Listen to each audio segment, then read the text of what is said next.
যত দুর্নীতি এটা দমন করার দায়িত্ব সরকারের, ঠিক না?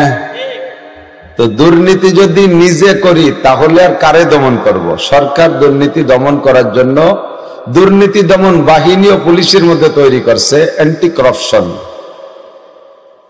এই অ্যান্টি করাপশন তৈরি করার পরে অ্যান্টি করাপশন ওয়ালারা কিছুদিন পরে তারাও দুর্নীতি শুরু করে দিয়েছে। আল্লাহ, এখন এই অ্যান্টি করাপশনটা ঠেকাবে কি ডাকা? ওদের দমন করার জন্য আর একটা গ্রুপ বানাইছে, তার নাম অ্যান্টি করাপশন। দুর্নীতি দমনকে দুর্নীতি দমন করনে হলো আর একটা গ্রুপ। এবার সে গ্রুপেও আকাম করে, সেই জন্য বানাইছে দুদক, আলাদা একটা দল। দুর্নীতি কি? এই দুর্নীতির ফিরিস্তি বলি, মিথ্যে কথা বলা ভালো না মন্দ? সরকার কি মিথ্যে কথা পছন্দ করে? সরকার যেই হোক না কেন, বর্তমানে আমাদের জননেত্রী মাননীয় প্রধানমন্ত্রী শেখ হাসিনা রুচিশীল মহিলা, নামাজি মহিলা, ভালো বাপের মেয়ে, গহরডাঙ্গা মাদ্রাসার ছাত্রী, মানে মাদ্রাসার শিক্ষক ছাত্ররা ওনাদের মসজিদ ইমামতি করতেন, তখন তাদের কাছে উনি বক্তব্য পড়ছেন, সেখান থেকে কোরআন শরীফ পড়া শিখছেন। সারা বিশ্ব ভ্রমণ করেছেন, ভালো ভালো দেশ ঘুরে ঘুরে দেখে সেখান থেকে আদর্শ সংগ্রহ করে এনে বাংলাদেশকে স্মার্ট বাংলাদেশ, ডিজিটাল বাংলাদেশ গড়ার একটা প্রত্যয় নিয়ে লম্বা টাইম উনি দেশকে শাসন করতেছেন, যার বাস্তব আমরা অনেকটাই উপভোগ করতেছি। কি সুন্দর পদ্মা সেতু, আগে ঢাকা যাইতে 13 ঘন্টা খেয়াঘাটে বসে থাকা লাগতো। গত রাত্রে টাঙ্গাইলের দেলদুয়ার বহুদূর, সেখান থেকে মাহফিল করে মাত্র 4 ঘন্টায় বাড়ি চলে আসছি। কোনো জায়গা কোনো সমস্যা নাই, ঢাকার ভিতরে যানজট নাই, ফ্লাইওভার আর ফ্লাইওভার, কি সুন্দর চলে আসি, কোথায় কোনো ঠেকাঠেকি নেই। চট্টগ্রাম গেলাম, কর্ণফুলী নদীর নিচ দিয়ে, নদী কর্ণফুলী নদী বাংলাদেশের সবচেয়ে গভীর নদী, স্রোতওয়ালা নদী। সেই নদীর পানি যে জায়গা যে শেষ, মাটি শুরু, সেই মাটিরও 150 ফিট নিচে দিয়ে টানেল করছে। এই টানেলের ভিতর দিয়ে সেদিন গেলাম, বিমানের থেকে নামে গাড়িতে সেই টানেল দিয়ে যে উপর গেছি। কেমন লাগলো অনুভূতি তা আমি ব্যক্ত করতে পারতেছি না। রাস্তাঘাট সব কিছু কত সুন্দর, ব্রিজ কালভার্ট কত সুন্দর। আজকে আগে গোপালগঞ্জ যাইতে, গোপালগঞ্জ থেকে ঢাকা যাইতে লাগতো 2 দিন, আর এখন 1.5 ঘন্টায় ঢাকা চলে যাই। কাজেই এগুনে তাকে আমার প্রশংসা করতেই হবে। বাংলাদেশের 500 থানায় 500টি কি বলা হয় মডেল মসজিদ করেছে, দেখার মতো, কোটি কোটি টাকা দিয়ে। এসব গুণেরও তাকে প্রশংসা করা লাগবে। বাংলাদেশের কওমি উলামায়ে কিরাম 10-12 বছর 16 বছর লেখাপড়া করত, লেখাপড়া করার পরে আমাদের নাম হতো আমরা মূর্খ মৌলবী। এতদিন পড়ে টড়ে আমরা মূর্খ, অশিক্ষিত, আমাদের নামে কোনো সার্টিফিকেট বরাদ্দ ছিল না। এখন আমাদের মাওলানাদেরকে সার্টিফিকেট দিচ্ছে MA ক্লাসের মানসম্পন্ন। এজন্য আমরা তার শুকরিয়া আদায় করি। বাংলাদেশের হাজার হাজার ইসলামিক ফাউন্ডেশনের ইমামদেরকে বেতন দিচ্ছে, বিশ্ব ইস্তেমার মতো বিশাল মাহফিল করতেছে, উলামায়ে কিরামদের আভ্যন্তরীণ কোনো দ্বন্দ্ব কলহ থাকলে মীমাংসা করার চেষ্টা করতেছে। সব মিলে প্রশংসিত উনি। এখন ওনার দল নিয়ে বাংলাদেশকে অনেক অনেক সুখ শান্তি দেওয়ার চেষ্টা করে, যেই সুখ শান্তি দেওয়ার জন্য প্রশাসন ব্যবহার করে, সংবিধান তৈরি করে, এই সব যা কিছু করে না করে ওটা রাষ্ট্রীয়ভাবে করে। আমরা সেই সব কথারই সহযোগিতা করি স্টেজে। কাজেই আমার বিশ্বাস যে মাহফিলগুলো বন্ধ করা উচিত হবে না। ওনারা যা দাবি করে সেগুলো আমরা বলি। মদ নিষেধ করে, গাঁজা নিষেধ করে, ফেন্সিডিল নিষেধ করে, হিরোইন খাইতে নিষেধ করে, ভান খাইতে নিষেধ করে, টোন মারতে নিষেধ করে, মনসুরিয়তে নিষেধ করে, BGF কার্ড মেরে খাইতে নিষেধ করে সরকার, পঙ্গু ভাতা, বয়স্ক ভাতা, বিধবা ভাতা এই কার্ড করে দিতে যে পয়সা খাতে নিষেধ করে। নিষেধ করে না প্রধানমন্ত্রী? কথা কর না কেন? এগুলো নিষেধ করে না? এগুলোই তো দুর্নীতি। চুরি নিষেধ করে, ডাকাতি নিষেধ করে, সুদও প্রধানমন্ত্রী পছন্দ করে না, সুদে কারবার প্রধানমন্ত্রী পছন্দ করে না। যার কারণে উনি ওই ডক্টর ইউনুস গ্রামীণ ব্যাংকের আবিষ্কারক, তারে সুদেই নুস কয়, উনি নিজেই তারে সুদেই নুস কয়। তাহলে বোঝা গেল যে প্রধানমন্ত্রী সুদও পছন্দ করে না, আর ঘুষ তো অবশ্যই পছন্দ করে না। ঘুষ খেয়ে কোনো অফিসার ধরা পড়লে তার খবর আছে। যে সমস্ত গুলো দুর্নীতি, খারাপ কাজ, এগুলো সরকার বন্ধ করার যত প্রসেস পদ্ধতি অবলম্বন করেছে, আমরা কোরআন হাদিস দিয়ে সেই সমস্ত পদ্ধতিগুলো সুন্দর করে বুঝাই দেই। কাজেই আমাদের মাহফিলগুলো সরকারের পক্ষে। কথা বলেন ঠিক না? কিন্তু যার গায়ে পড়ে বিষ ফুলা, যার অপারেশন তো তার, সে একটু তো খেটর মেটর করবেই। সেই একটু উড়ামুড়া, যেটা ওজোর এটা বলবে না, ওজোর ওটা বলবে না, সেটা বলবেন না। তা আপনার কথা শুনে শুনে যদি চিকিৎসা করতে হয়, তাতে রুগীর চিকিৎসাই হবে না। রুগী যদি ডাক্তারের কাছে যে বলে আবার ইনজেকশন দিতে পারবা না, তৃতীয় ওষুধ দিতে পারবা না, ট্যাবলেট ওষুধ দিতে পারবা না, অপারেশন করতে পারবা না, আবার আমার কিডনি সুস্থ করে দিবা, আমার অ্যাপেন্ডিসাইটিস ঠিক করে দিবা, তোমার কথা অনুযায়ী যদি চিকিৎসা করতে হয় তাহলে তো চিকিৎসা হবে না, তার সাথে তোমরা কবে বেটা যা ভালো বোঝো তাই করে খাও, ঠিক না? তা আমাদের মধ্যে যত অন্যায় আছে, যত নিষিদ্ধ কাজ আমরা করে থাকি, সর্ব নিষিদ্ধ কাজের বিপক্ষে আমরা উলামায়ে কেরাম বলবো। তার ভিতরে সবকিছুর প্রাথমিক সর্বপ্রারম্ভে 1 নম্বর যে সবকটা, সেটা হলো আমি মুসলমান হিসেবে আমার ঈমানটাকে ফ্রেশ করতে হবে। একটু কথা বলেন। ঈমান সবচেয়ে বড় নিয়ামত, ঈমান সবচেয়ে বড় সম্পদ। আপনার যদি ঈমান থাকে, আপনি ঈমান বলতে কি? হ্যাঁ হুজুর আমার ঈমান আছে, আমি নামাজ পড়ি না, তা থেকে আমার ঈমান আছে। আপনাকে মতো অত নামাজও পড়ি না, অত রোজাও রাখি না, টুপি দাড়ি পাগড়ি দাঁড়ও দাঁড়ি না, কোরআন শরীফ জীবনেও পড়তে পারি না, ছেলে মেয়ে একটারও কোরআনের দাঁত দিয়ে হাঁটাই না, আল্লাহর ফজলে জারি যাত্রা, করসা, গাজীর গান, গুণ যাত্রা, আকাম কুকাম, সুদ ঘুষ, জিনা ব্যভিচার যা আছে সবই কম বেশ করে থাকি, তারপরও আপনাদের চাইতে আমাদের ঈমান ভালো আছে। এরকম দাবিদার কিছু আল্লাহওয়ালা আছে না? ঈমানদার। আপনার ঈমান কতটুকু আছে এটা একটু মেপে দেখবেন। তারপরে আখলিস দীনাকা ইয়াকফিকাল আমালুল কালিল, তোমার ঈমানকে ফ্রেশ করো, ঈমানকে খাঁটি করো, ঈমানকে পাহারাদারি করো, অল্প আমলি নাজাতের জন্য যথেষ্ট হইবে। যা বলেছি অন্যায় নয়, সারা জীবন ভরে কোনদিন তুমি নামাজ পড়ো নাই, রোজা রাখো নাই, ফরজ ওয়াজিবের ধার ধারো নাই, তবে তোমার মধ্যে ঈমান আছে। মাঝে মাঝে আমি প্রমাণও পাই।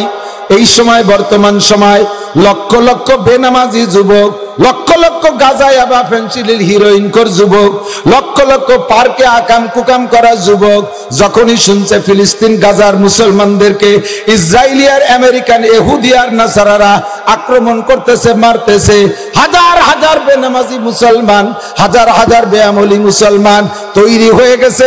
আল্লাহ পাক যদি রাস্তা খুলে দেয়, আমরা ফিলিস্তিনের বাইতুল মুকাদ্দাসের পক্ষে, ইসরায়েলের ইহুদির বিপক্ষে যুদ্ধ করতে যাওয়ার জন্য প্রস্তুত। কথা বলেন ঠিক না? প্রমাণ করে নামাজ না পড়লেও তোমার ঈমান আছে। সারা জীবন ভরে অন্যায় করো, যদি তোমার মধ্যে পাক্কা বিশ্বাস থাকে লা ইলাহা ইল্লাল্লাহ মুহাম্মাদুর রাসূলুল্লাহ, আল্লাহ ছাড়া কোনো মাবুদ, জোর হলো না, আছে, আল্লাহ ছাড়া কোনো মাবুদ নাই, মুহাম্মাদুর রাসূলুল্লাহ ছাড়া আর কিয়ামত পর্যন্ত কোন নবী আসিবে না। দুইটা কথাকে যদি অন্তরের ভিতরে পাক্কা বিশ্বাসের স্থানে স্থাপন করাইতে পারো, আল্লাহ পাক তোমাকে অন্যান্য আমলের ত্রুটির কারণে জাহান্নামে দেবে ঠিক, লক্ষ লক্ষ কোটি কোটি বছর জাহান্নামে পড়ার পরও তুমি অবশেষে এই ঈমানের বীজটা, ঈমানের চারা সিনার মধ্যে থাকার ওসিলায় তুমি অবশেষে জান্নাতে যাবা। খেয়াল করছেন নাকি আপনারা? খেয়াল করতেছেন? ভালো করে খেয়াল করতেছেন? ঈমান যদি থাকে, ঈমান আল্লাহ বিশ্বাস, নবী পাকের প্রতি বিশ্বাস যদি থাকে, নামাজ পড়েন না, এক ওয়াক্ত নামাজের জন্য 230 কোটি 40 লক্ষ বছর জাহান্নাম। একটু ভয় পেল না কেউ? কই সবাই যেরকম পড়বে আমি ওইরকম পড়বো, ওতে কি হবে? সবাই একসাথে জাহান্নামে যাব, সেই সময় সবাই পড়বে, আমিও পড়বো, তাতে অসুবিধা কি? তাই নাকি? তাই যদি হয়তো কত মানুষ হাজতে রয়েছে, পুলিশই ধরিয়ে নিয়ে গেছে, আপনি যেদিন আসামি হন সেদিন পুলিশের বইতে বলাই বেড়ান কে? সবাই জেলখানা গেছে, আমিও যাই, একসাথে থাই আসি, কিছুদিন অ্যাক্সিডেন্ট দিয়ে আসি, তা বললে তো ধরা দেন না। আল্লাহু আকবার। হে যুবক, মনে রাখ, এক ওয়াক্ত নামাজের জন্য 2,80,00,000 বছর নয়, এক ওয়াক্ত নামাজ ছুটে গেছে আর কোনোদিন পড়ে দেন নাই, এমন এক ওয়াক্ত নামাজের জন্য 80 হুকবা জাহান্নামে পোড়া লাগবে। আর 80 হুকবার 1 হুকবা সমান সমান 2,88,00,000 বছর। এবার 2,88,00,000 করে আপনি 80 দিয়ে গুণ দেন, বের হবে 230,40,00,000 বছর। এক ওয়াক্ত নামাজের জন্য 230,40,00,000 বছর। একটা কবিরা গুনার জন্য 7,000 বছর, একটা সগীরা গুনার জন্য 7,000 বছর। জীবনে কত গুনাহ করছেন হিসাব নাই, আমি কত গুনাহ করছি হিসাব নাই। এমন করে রোজা ছেড়ে দিয়েছেন কবিরা গুনাহ, হজ ফরজ হয়েছে করেন নাই কবিরা গুনাহ, যাকাত ফরজ হয়েছে দেন নাই কবিরা গুনাহ, পর্দা ফরজ কবিরা করেন নাই কবিরা গুনাহ, মিথ্যে কথা বলছেন কবিরা গুনাহ, জিনা ব্যভিচার করছেন কবিরা গুনাহ, বিড়ি সিগারেট খাইছেন কবিরা গুনাহ, মত্তারি হিরোইন বাঙ্গাজা খাইছেন কবিরা গুনাহ, আইল ঠেলে পরের জমির ফসল কেটে আনছেন কবিরা গুনাহ, অকথ্য ভাষায় গালাগালি করছেন কবিরা গুনাহ, নিজের সুন্নতি দাড়িগুলো কেটে ফেলাইছেন, মুখে যত সংখ্যা দাড়ি আছে একবার দাড়ি কাটলে অতগুলো কবিরা গুনাহ, আর এক একটা কবিরা গুনাহ সমান সমান 7,000 বছর জাহান্নাম। মুখে যদি 1,000 দাড়ি থাকে, কাটতে মাত্র 2 মিনিট, 2 মিনিটের ভিতরে দাড়িগুলো সব কাইটে ফেলাইছেন। আপনার 1-2 মিনিটের ভিতরে 1000 কবিরা গুনাহ ইনকাম করেছেন। মুখে যদি 1000 2000 দাড়ি থাকে, তাহলে আপনি 2000 কবিরা গুনাহ। এবার 2000 এর 7000 দিয়ে গুণ দেন, কত লক্ষ বছর জাহান্নাম। এতদিন আপনার দাড়ি কাটার কারণে জাহান্নামে পোড়া লাগবে। তওবা করার আগ পর্যন্ত, দাড়ি কাটা থেকে তওবা করার আগ পর্যন্ত, দাড়ি কাটা মানুষগুলো ঘুমের মধ্যে থাকলেও তার আমল নামায় প্রত্যেক 2 মিনিট অন্তর অন্তরে তার দাড়ি সংখ্যা কবিরা গুনাহ লেখা হইতে থাকে। দাড়ি কাটা মানুষ নামাজরত অবস্থায় 2 মিনিটে তার দাড়ি সংখ্যা কবিরা গুনাহ। দাড়ি কাটা মানুষ হজ করতেছে তওয়াফের ভিতরে, প্রত্যেক 2 মিনিটে দাড়ি সংখ্যা কবিরা গুনাহ। নামাজি দাড়ি কাটা মানুষ তিলাওয়াত করতেছে, তিলাওয়াতের ভিতরে তার আমল নামায় কবিরা গুনাহ। ঘুমিয়ে আছে তার মধ্যে কবিরা গুনাহ। এমন করে জীবন ভরে যত কবিরা গুনাহ করেছেন, সমস্ত কবিরা গুনাহ সাজা শাস্তি খাটার পরে শুধুমাত্র ঈমান আছে লা ইলাহা ইল্লাল্লাহ মুহাম্মাদুর রাসূলুল্লাহ, এই কলেমার বদৌলতে অবশেষে জান্নাতে যাবা। তবে এর আগে আইল মাসাইল খুলে ফেলে দেবে ফেরেশতারা বাড়াইয়া, মাজা থাকবে না। কয় কি অতদিন কি জাহান্নামে দেখবো নাকি? যে আগুনের কথা আপনারা কন, সে আগুনের মধ্যে 2 মিনিট থাকবো কিনা তার নয় ঠিকানি। এই যে কোটি কোটি বছর ভাও কথা ভাও কোন জায়গা?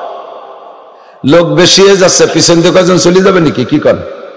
যাবে যাবে, তা নিষেধ করলেন তো একটু জায়গা দেন। আসেন আসেন, যাবেই না যান, আসেন একটু টান দেন, আসেন আসেন আসেন। সময় কম, আমি টানাটানি করতে গেলে আপনাকে লস হয়ে যাবে। আসেন আসেন, আমার নির্দিষ্ট সময় হলে চলে। সামনে আগায় বসলে আল্লাহর কসম 10 বছর ইতিকাফের সওয়াব পাবেন। সামনে আগায় বসবেন ইকরামের নিয়তে, আমি আগায় বসে আর এক ভাই বসতে পারবে, 10 বছর ইতিকাফের সওয়াব পাবেন, একেবারে নিশ্চিত। এই ওয়াজ শুনে কিছু না পারলেও এই ভাষা ঘষে আগায় আসলে এই নেকির বস্তাটা হয়ে যাবে কামাই ইনশাআল্লাহ। আল্লাহ আর এক বাইরে জায়গা দিলে আপনি দুনিয়ায় জমি জায়গা কিনতে পারেন আর না পারেন, ইফসাহিল্লাহু লাকুম, আল্লাহ তাআলা আপনার জান্নাতের মধ্যে জায়গা কিনে দেবে। এক্ষুনি জান্নাতের মধ্যে জায়গা দলিল হয়ে যাবে। জমি জান্নাতের মধ্যে জমি হবে আপনার, বসবাস আপনি করবেন, ওর মধ্যে হরিপদ নলিয়ে ঋষি আর গৌর গোবিন্দ যাবে না, আপনার জায়গায় আপনি থাকবেন ইনশাআল্লাহ। কাজেই আমরা মিশে মিশে বসবো, একরামের নিয়তে। সামনে ফাঁকা থাকলে সেটা পুরো করে বসবো। আল্লাহ কবুল করুক, বলেন আমিন। তো কি বলছি ভাই, একটা জাহান্নামে এতদিন থাকবো কি থাকবো না এই সংশয় দূর হয়ে যাক। আল্লাহ পাক নিজেই বলেন, কুল্লামা নাদিজাত জুলুদুহুম বাদদালনাহুম জুলুদান গায়র। প্রত্যেক মুহূর্তে মুহূর্তে জাহান্নামের আগুনে পুড়াইয়া আপনার শরীরের রক্ত মাংস সব খসায় ফেলবে, ভস্ম করে দেবে। তাহলে শরীরে আর রক্ত মাংস না থাকলে তার পোড়া খাবো কোন জায়গায়? কয়েছে নতুন করে আরেকটা দেহ তৈরি হয়ে যাবে সঙ্গে সঙ্গে। এইভাবে পরিবর্তন করবে কেন? একটা দেহের উপরে দীর্ঘক্ষণ শাস্তি দিলে ওর ভিতরে একটা সহনীয় ভাব এসে যায়, ধৈর্য এসে যায়, তখন বেবোধ হয়ে যায়, আর মারপিটের পিটন প্লেট পায় না। চোররে মারি দেখছেন, চোররে কি পয়লা কয় বাড়ি দিলি গ্যা গ্যা হয়ে কান্দে, এরপরে বাড়ি খালি অতি তালে তাকে আসলে টের পায় না, বাড়িতে গাছ বেবোধ হয়ে যায়। এই জন্য জাহান্নামের ভিতরে একই জাহান্নাম অনেকদিন পূর্তে খাটতে খাটতে উপভোগ করতে করতে সহ্য এসে যেতে পারে। প্রত্যেক সেকেন্ডে একটা দেহ পরিবর্তন করে দেওয়া হবে। আগের দেহের চাইতে নতুন দেহের ভিতরে আপনার অনুভূতি শক্তি হবে 100 গুণ বেশি। কাজেই আপনি এই চিন্তা করেন না যে ও 2 মিনিটই পুড়িয়ে শেষ হয়ে যাব তারপরে যাওয়াই হবে। আল্লাহ জাহান্নামকে আল্লাহ জাহান্নাম বানাইছে আমাকে কষ্ট দেওয়ারই জন্য। আল্লাহ যেন আমাদের সকলকে জাহান্নাম থেকে নাজাত দেয়। সবাই বলেন আমিন। আপনারা সবাই জান্নাতে যাবেন, বলেন আলহামদুলিল্লাহ। সবাই জান্নাতে যাবেন, বলেন আলহামদুলিল্লাহ। একজন কাফের, মুশরিক, ইহুদ, নাসারা, এই জামানার ইহুদ নাসারা, ওই ইসরায়েলিরা ইহুদি আর আমেরিকানরা নাসারা, পশ্চিমেরা নাসারা। এই পাশে আছে চায়না, রাশিয়া, জাপান টাপান, এই দিক দিয়ে আছে বুদ্ধ, মাঝখানে আছে আমাকে দাদা বাবুরা এই বেশটা, আর ও পাশে পাশ মিলেই আমরা মুসলমান। গোটা দুনিয়ার ভিতরে বর্তমানে একমাত্র মুসলমান মোমেন কলেমা পড়া ছাড়া আল্লাহর কসম কোন জাতি একটা মিনিটের জন্য ভেস্তে যাবে না, নিশ্চিত। এ ব্যাপারে নিশ্চিন্তে থাকেন। এখন মুসলমান জান্নাতে যাবেন যার জন্য আপনাকে সেরকম একটা অবস্থান দুনিয়া থেকে তৈরি করে যেতে হবে। আপনার ঈমান, যেহেতু বলছি, এই ঈমানটাকে আপনাকে ফ্রেশ করতে হবে। আল্লাহ পাক রব্বুল আলামিন বলেন, ইন্নাল্লাহা লা ইয়াগফিরু আন ইউশরাকা বিহি ওয়া ইয়াগফিরু মা দুনা যালিকা লিমান ইয়াশা। সারা জীবন ভরে অন্যান্য হাজার গুনাহ করছো, হাজার হাজার গুনাহ করছো, যে কোনো একটা বাহানায় আল্লাহ তাআলা সব গুনাহ মাফ করে দিতে পারে। যে কোনো ছোট্ট একটা বাহানা আল্লাহ মাফ করে দিতে পারে, ছোট্ট একটা বাহানায় মাফ করে দিতে পারে। আমরা কিতাবে পড়েছি, সম্ভবত ইমামে গাজালি রহমাতুল্লাহ আলাইহি, উনি তো বড় লেখক ছিলেন, উনার আমলে তার বল পেন ছিল না, শেষ ছিল দত কলমের কালি। মনে আছে নাকি মুরব্বীরা? দত কলমে লেখছেন না? আমি তো পাতাড়িয়নের ছাত্র, তালপাতার পাটিতে বসতাম, তালপাতায় লেখছি, আমি লেখছি, আর আমার মুরব্বীরা তো আরো বয়সী যারা, তারাও লেখছে। মনে আছে নাকি তালপাতার লেখা? দত বইরে কালি বানাই, এর বুতামের মতো কালি পাওয়া যেত হাটেতে, 10 পাই একটা কিনছি আমি, ওই কালি বুতামের মতো কালি দতের মধ্যে গুলাইয়া কুঞ্চির কলম নিয়ে যাইতাম দত ধরে। বাড়িতে যাওয়ার সময় তো ভাই তেল পারি, তেল কই সেজি গুঁজে যেতাম। বাড়ি আসার সময় মা আমার সেন্তরা যে যেটা গেছে সেই দিন আর একটা সারা গা কালি কালি হয়ে যেত, মুখ চোখ কান জামা কাপড় সব কালি কালি হয়ে যেত। একজনের একজনের সিটেই পিঠেও দিতাম ছোটবেলায়। ইমামে গাজালি রহমাতুল্লাহ আলাইহি কাঁচা কালিতে কিতাব লিখতেন। তো একদিন লিখতে একটা মাছি আইসা উনার নিবের উপরে বারবার পড়তেছে, আর উনি তারে তাড়াই দিচ্ছে। তখন উনি ভাবলেন যে হয়তো মাছিটা একই জায়গায় এতবার পড়তেছে কেন, নিবের মাথায় পড়ে কেন, কলমের গোড়ার দিক পড়তো, ও জায়গা পড়ে কেন। তখন উনি বুজুর্গ মানুষ ভাবছে সম্ভবত এই মাছিটার পানির পিপাসা হয়েছে, হয়তো কোথাও পানি পাই নাই, তা এখানে কালিরে পানি মনে করে বসছে। উনি কিছুক্ষণ অফ রাখছে, লেখা বন্ধ রাখছে, মাছিটা নিবের উপরে কিছুক্ষণ বসে থেকে এরপরে চলে গেছে। ওই যে গেছে তার মাছিটা আসে নাই। তখন উনি বুঝলেন যে অবশ্যই তার পিপাসা, আগে তারে বসতে দেই নেই, পানি খাইতে দেই নেই, বিদায় বারবার আসছে। যখন সে পিপাসা নিবারণ হয়ে গেছে একবারে চলে গেছে, আর আসে নাই। ইমামে গজালি রহমাতুল্লাহ আলাইহির ইন্তেকালের পরে স্বপ্ন ওহী না, তবে স্বপ্ন হলো মোমেনের স্বপ্ন ওহীর 46 ভাগের 1 ভাগ, অর্থাৎ 46টা স্বপ্ন যদি একজন মুসলমান দেখে, তার 45টা মিথ্যে, একটা সত্য। ওহী যেমন সত্য, মোমেনের 46টা স্বপ্নের একটা স্বপ্ন সত্য হতে পারে। তো এক বুজুর্গ ইমামে গজালি রহমাতুল্লাহ আলাইহির খলিফাদের মধ্যে এক বুজুর্গ স্বপ্নে দেখতেছে যে ইমাম গজালি জান্নাতের মধ্যে বড় আনন্দ উল্লাসে আছে। ওই জান্নাতের ভিতরে থাকা অবস্থায় জিজ্ঞেস করছে, হযরত আপনি জান্নাতের মধ্যে এই পরিবেশ পাইলেন কিভাবে, এত সুন্দর জান্নাত পালেন কিভাবে? উনি বললেন যে আমার জিন্দেগীর সব আমল আল্লাহ তাআলা একটা বাহানায় নষ্ট করে দিয়েছে, কোনো আমল কাজে লাগে নাই। নামাজ, রোজা, হজ, যাকাত, তাসবিহ, তাহরির যা করছি, কিতাবাদি লিখছি, বয়ান, বক্তৃতা, তাহাজ্জুদ, ইশরাক, আওয়াবিন, চাষ সব বরবাদ হয়ে গেছে। আমার কিচ্ছু আমলনামায় ছিল না, আমি জাহান্নামী হয়ে যেতাম একটা অন্যায়ের কারণে। কি অন্যায়? একদিন আমি রাতের সকালবেলা আমার পেটের মধ্যে গড়গড় শব্দ হচ্ছে, বাথরুমে যাচ্ছি। তা আমার একজনে জিজ্ঞেস করছে, হযরত অন্যদিন তো এই টাইমে এত বাথরুমে যান না, আজকে যাচ্ছেন কেন? তা আমি বললাম যে রাতের বেলা দুধ খাইছি, এই দুধ খাওয়ার কারণে আমার পেট খারাপ হয়েছে।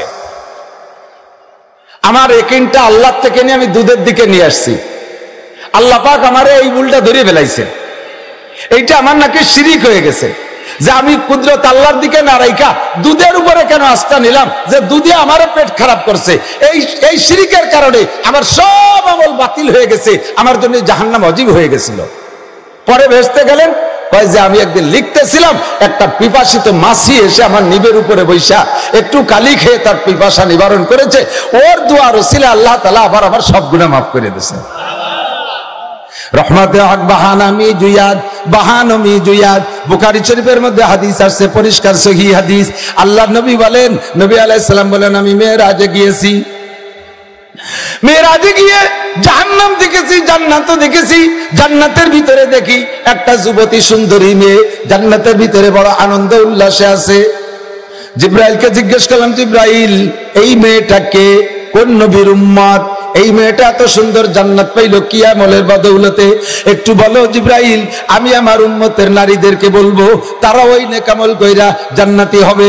জিব্রাইল বললেন, হুজুর এই মহিলাটা বনি ইসরাইলের মেয়ে, হযরত মুসা নবী আলাইহিস সালাতু ওয়াস সালাম আলাইহিস সালামের উম্মতের মধ্যে একটা মেয়েটা ছিল বড় চরিত্রহীনা, মেয়েটা ছিল নাইট ক্লাবের মেয়ে। এই মেয়েটা বন্ধু বান্ধব নিয়ে বয়ফ্রেন্ডদেরকে নিয়ে রাতে আনন্দ করত, রাতের বেলা মদের আড্ডায় সময় কাটাইতো, আর সেখানে মদ গাঁজা খাইয়া আর নিজে অন্যকে খাওয়াইয়া এরপরে দেহ ব্যবসা করত, শরীরের দেহ ব্যবসা করে পয়সা কামাই করে তাইতে জীবন যাপন করত। বড় চরিত্রহীন মেয়ে ছিল। মেয়েটা জান্নাতি হলো কোন আমলে? এবার জিব্রাইল বলে, হুজুর ওই মেয়েটা একদিন তার নাইট ক্লাব থেকে বেহুশ অবস্থায় অজ্ঞান অবস্থায় ছিল প্রায় দুপুর পর্যন্ত। প্রখর রৌদ্র যখন উঠছে তখন সে হুঁশ ফিরছে, এবার ক্লাব থেকে বাসার দিকে যাইতেছে। মরুভূমির ভিতর দিয়ে যাওয়ার পথে একটা ইন্দারা কূপ, বুখারী শরীফের হাদিসের তরজমা বলছি, মরুভূমির ভিতরে একটা ইন্দারা কূপ। ওই মেয়েটা যখন ওই কূপের কাছে গেছে, গিয়ে দেখে একটা কুত্তার জিহ্বা বেরোইয়া এমলাইয়া কানতেছে। একবার ওই ইন্দারার নিচের দিকে তাকায়, আবার এদিক ওদিক তাকায়, আবার ইন্দারা ছেড়ে দূরে কোথাও যায় না। স্বাভাবিকভাবে যেই প্রাণীর ভিতরে লোভ বেশি ওই প্রাণীর জিহ্বায় রস বেশি, যে প্রাণীর জিহ্বায় রস বেশি ওরা কিন্তু লোভী বেশি হয়। দেখেন কুত্তা জিহ্বে বেরোয় দৌড়ায়, টপটপায় পানি পড়ে, দেখছেন না? মানুষের মধ্যে যারা একটু লোভী তাকে জিহ্বে পানি বেশি, তাকে সামনে একটা বিস্কুট খাতে গেলিও ঘন ঘন ঢোকছে ফের, তার মানে আমার একটু দাও। আর তেঁতুল দেখলে তো সহ্য করতে পারে না, অত সবারই সমস্যা। কুত্তার লোভ বেশি, ওর জিহ্বেতে পানি পড়ে। ওই কুকুরটার জিহ্বে শুকিয়ে গেছে, এক ফোঁটা পানিও পড়ে না। বারবার ইন্দারার দিকে তাকাইয়া নিচের দিকে তাকাই, পানি দেখে, আবার এদিক ওদিক তাকায়, কোনো মানুষ পায় না। ইন্দারা ছেড়েও দূরে যায় না, পুরো মরুভূমি চড়ায় আসছে, কোথাও পানি পাই নাই। ও বুঝছে যে পানি পাইলে এখানেই পাবো, কিন্তু লাগতে পানি খাইতে গেলে যদি নামি তাহলে তার উঠতে পারবো না, এতটুকু বুদ্ধি তো সেই যদি নামে না। মহিলাটা ওখানে গিয়ে উপনীত। এবার মহিলা কুত্তার এই দুরবস্থা দেখা বুঝছে পিপাসিত, তারে কিভাবে পানি পান করানো যায়। গায়ের ওড়না, পায়ে ছিল চামড়ার মোজা, ওই মোজাটা খুইলা এই ওড়নার কেনির সাথে বাইদা নিচে ছেড়ে দিয়ে নাড়াচাড়া দিয়া মোজা ভরে পানি উঠাইয়া কুত্তাটার সামনে ধরছে। টপ টপ করে কুকুরটা পানি পান করে বেলাইছে। 2-3 মোজা পানি তারে পান করানোর পরে তার কলিজা ঠান্ডা হয়ে গেছে। কুত্তাটা এবার নিজ গতিতে তার গন্তব্যে চলে গেছে। হযরত জিবরিল আলাইহিস সালাম বলেন, ওগো নবী, ওই মহিলাটার সারা জীবনের গুনাহ আল্লাহ পাক এই পিপাসিত কুত্তাটারে পানি পান করানোর কারণে ক্ষমা কইরা তারে জান্নাতি করে দিয়েছে। রহমতে হক বাহানা মিজুয়াত ইন্নাল্লাহা লা ইয়াগফিরু আন ইউশরাকা বিহি ওয়া ইয়াগফিরু মা দুনা যালিকা লিমান ইয়াশা। শুধু শিরকি গুনাহ করবেন না, কুফরি গুনাহ করবেন না। আল্লাহ পাক রব্বুল আলামিন বলেন, ইন তাজতানিবু কাবাইরা মা তুনহাউনা আনহু নুকাফির আনকুম সাইয়্যাতিকুম ওয়া নুদখিলকুম মুদখালান কারীমা। ও বান্দা, যদি তুমি কবিরা গুনাহ থেকে বাঁচতে পারো, আমি তোমার সগীরা গুনাহ maaf করে দেব। আমি সগীরা গুনাহ maaf করতে তোমার কাছে তওবা চাই না। সগীরা গুনাহ মাফ করার জন্য আল্লাহ তওবা চায় না। সগীরা গুনাহ বিনা তওবায় আল্লাহ ক্ষমা করে দেওয়ার অঙ্গীকার করেছেন। শর্ত হলো আমি কবিরা গুনাহ করব না। কথা বলেন, কি গুনাহ? জোর হলো না? কবিরা গুনাহ আমি যদি না করি, সগীরা গুনাহ আল্লাহ মাফ করে দিবেন। তবে বিচার দুয়ে গুনারই সমান। সগীরা গুনাহও কবিরা গুনাহও যে পরিমাণ শাস্তি, সগীরা গুনাহও সেই পরিমাণ শাস্তি। তাহলে সগীরা কবিরার পার্থক্য করার দরকার কি? বড়ডারে দেখতে বড় দেখা যায়, ছোটডারে দেখতে ছোট দেখা যায়। এই শুধু পার্থক্য, এই শুধু পার্থক্য। বাকি সব গুনাহই আল্লাহর নাফরমানি। সমস্ত গুনাহই কি? আল্লাহর নাফরমানি। ছোটটা আল্লাহর নাফরমানি, বড়টা আল্লাহর নাফরমানি।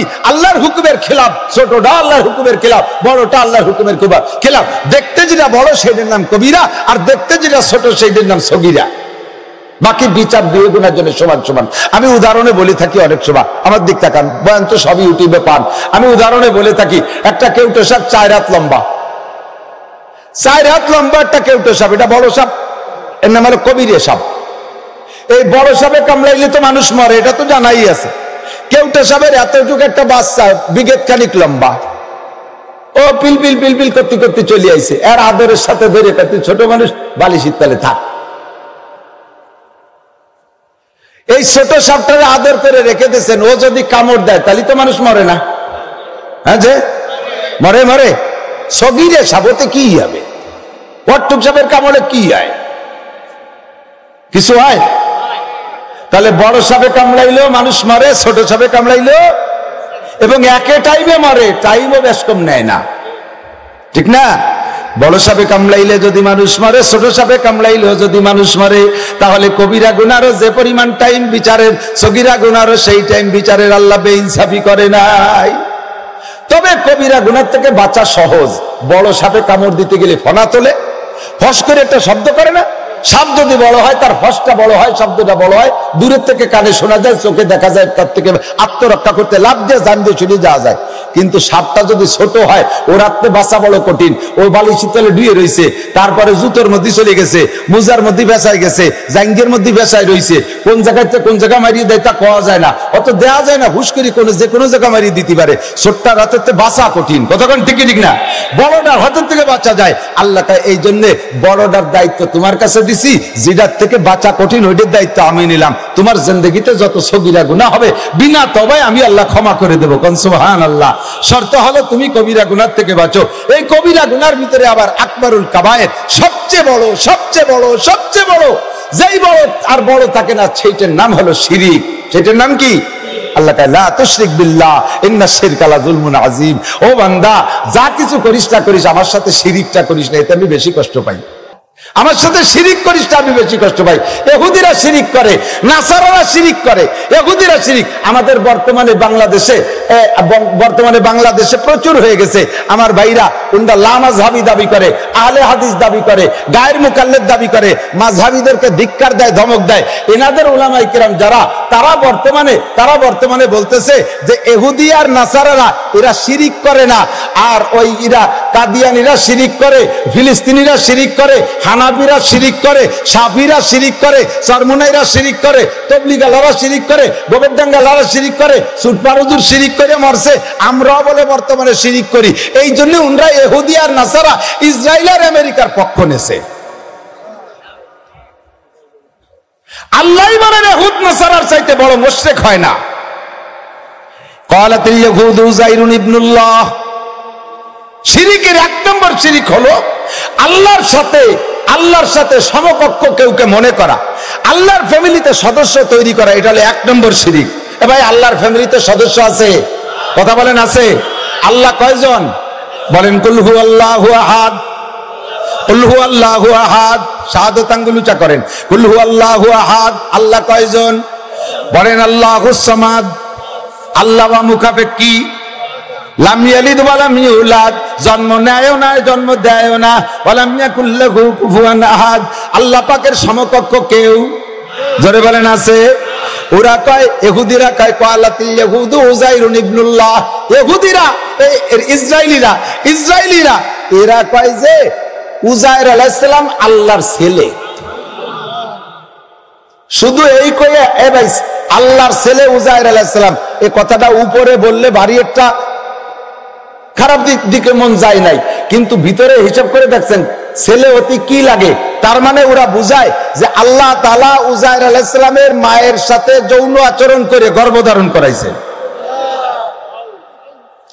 সেই গর্ভের সন্তান উযাইর, তাহলে আল্লাহর ছেলে সাব্যস্ত হলো, আল্লাহর ফ্যামিলি সাব্যস্ত হলো, আল্লাহর স্ত্রী সাব্যস্ত হলো।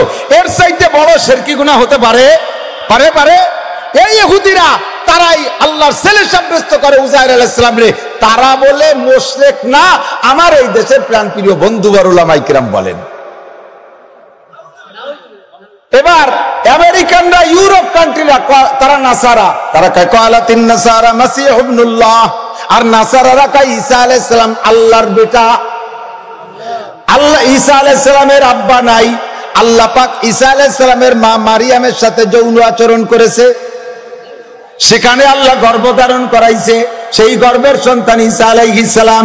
একটু জোরে করেন না নাউযুবিল্লাহ, লা তুশরিক বিল্লাহ। আমরা কি এই কথায় বিশ্বাসী? কথা বলেন, বিশ্বাসী?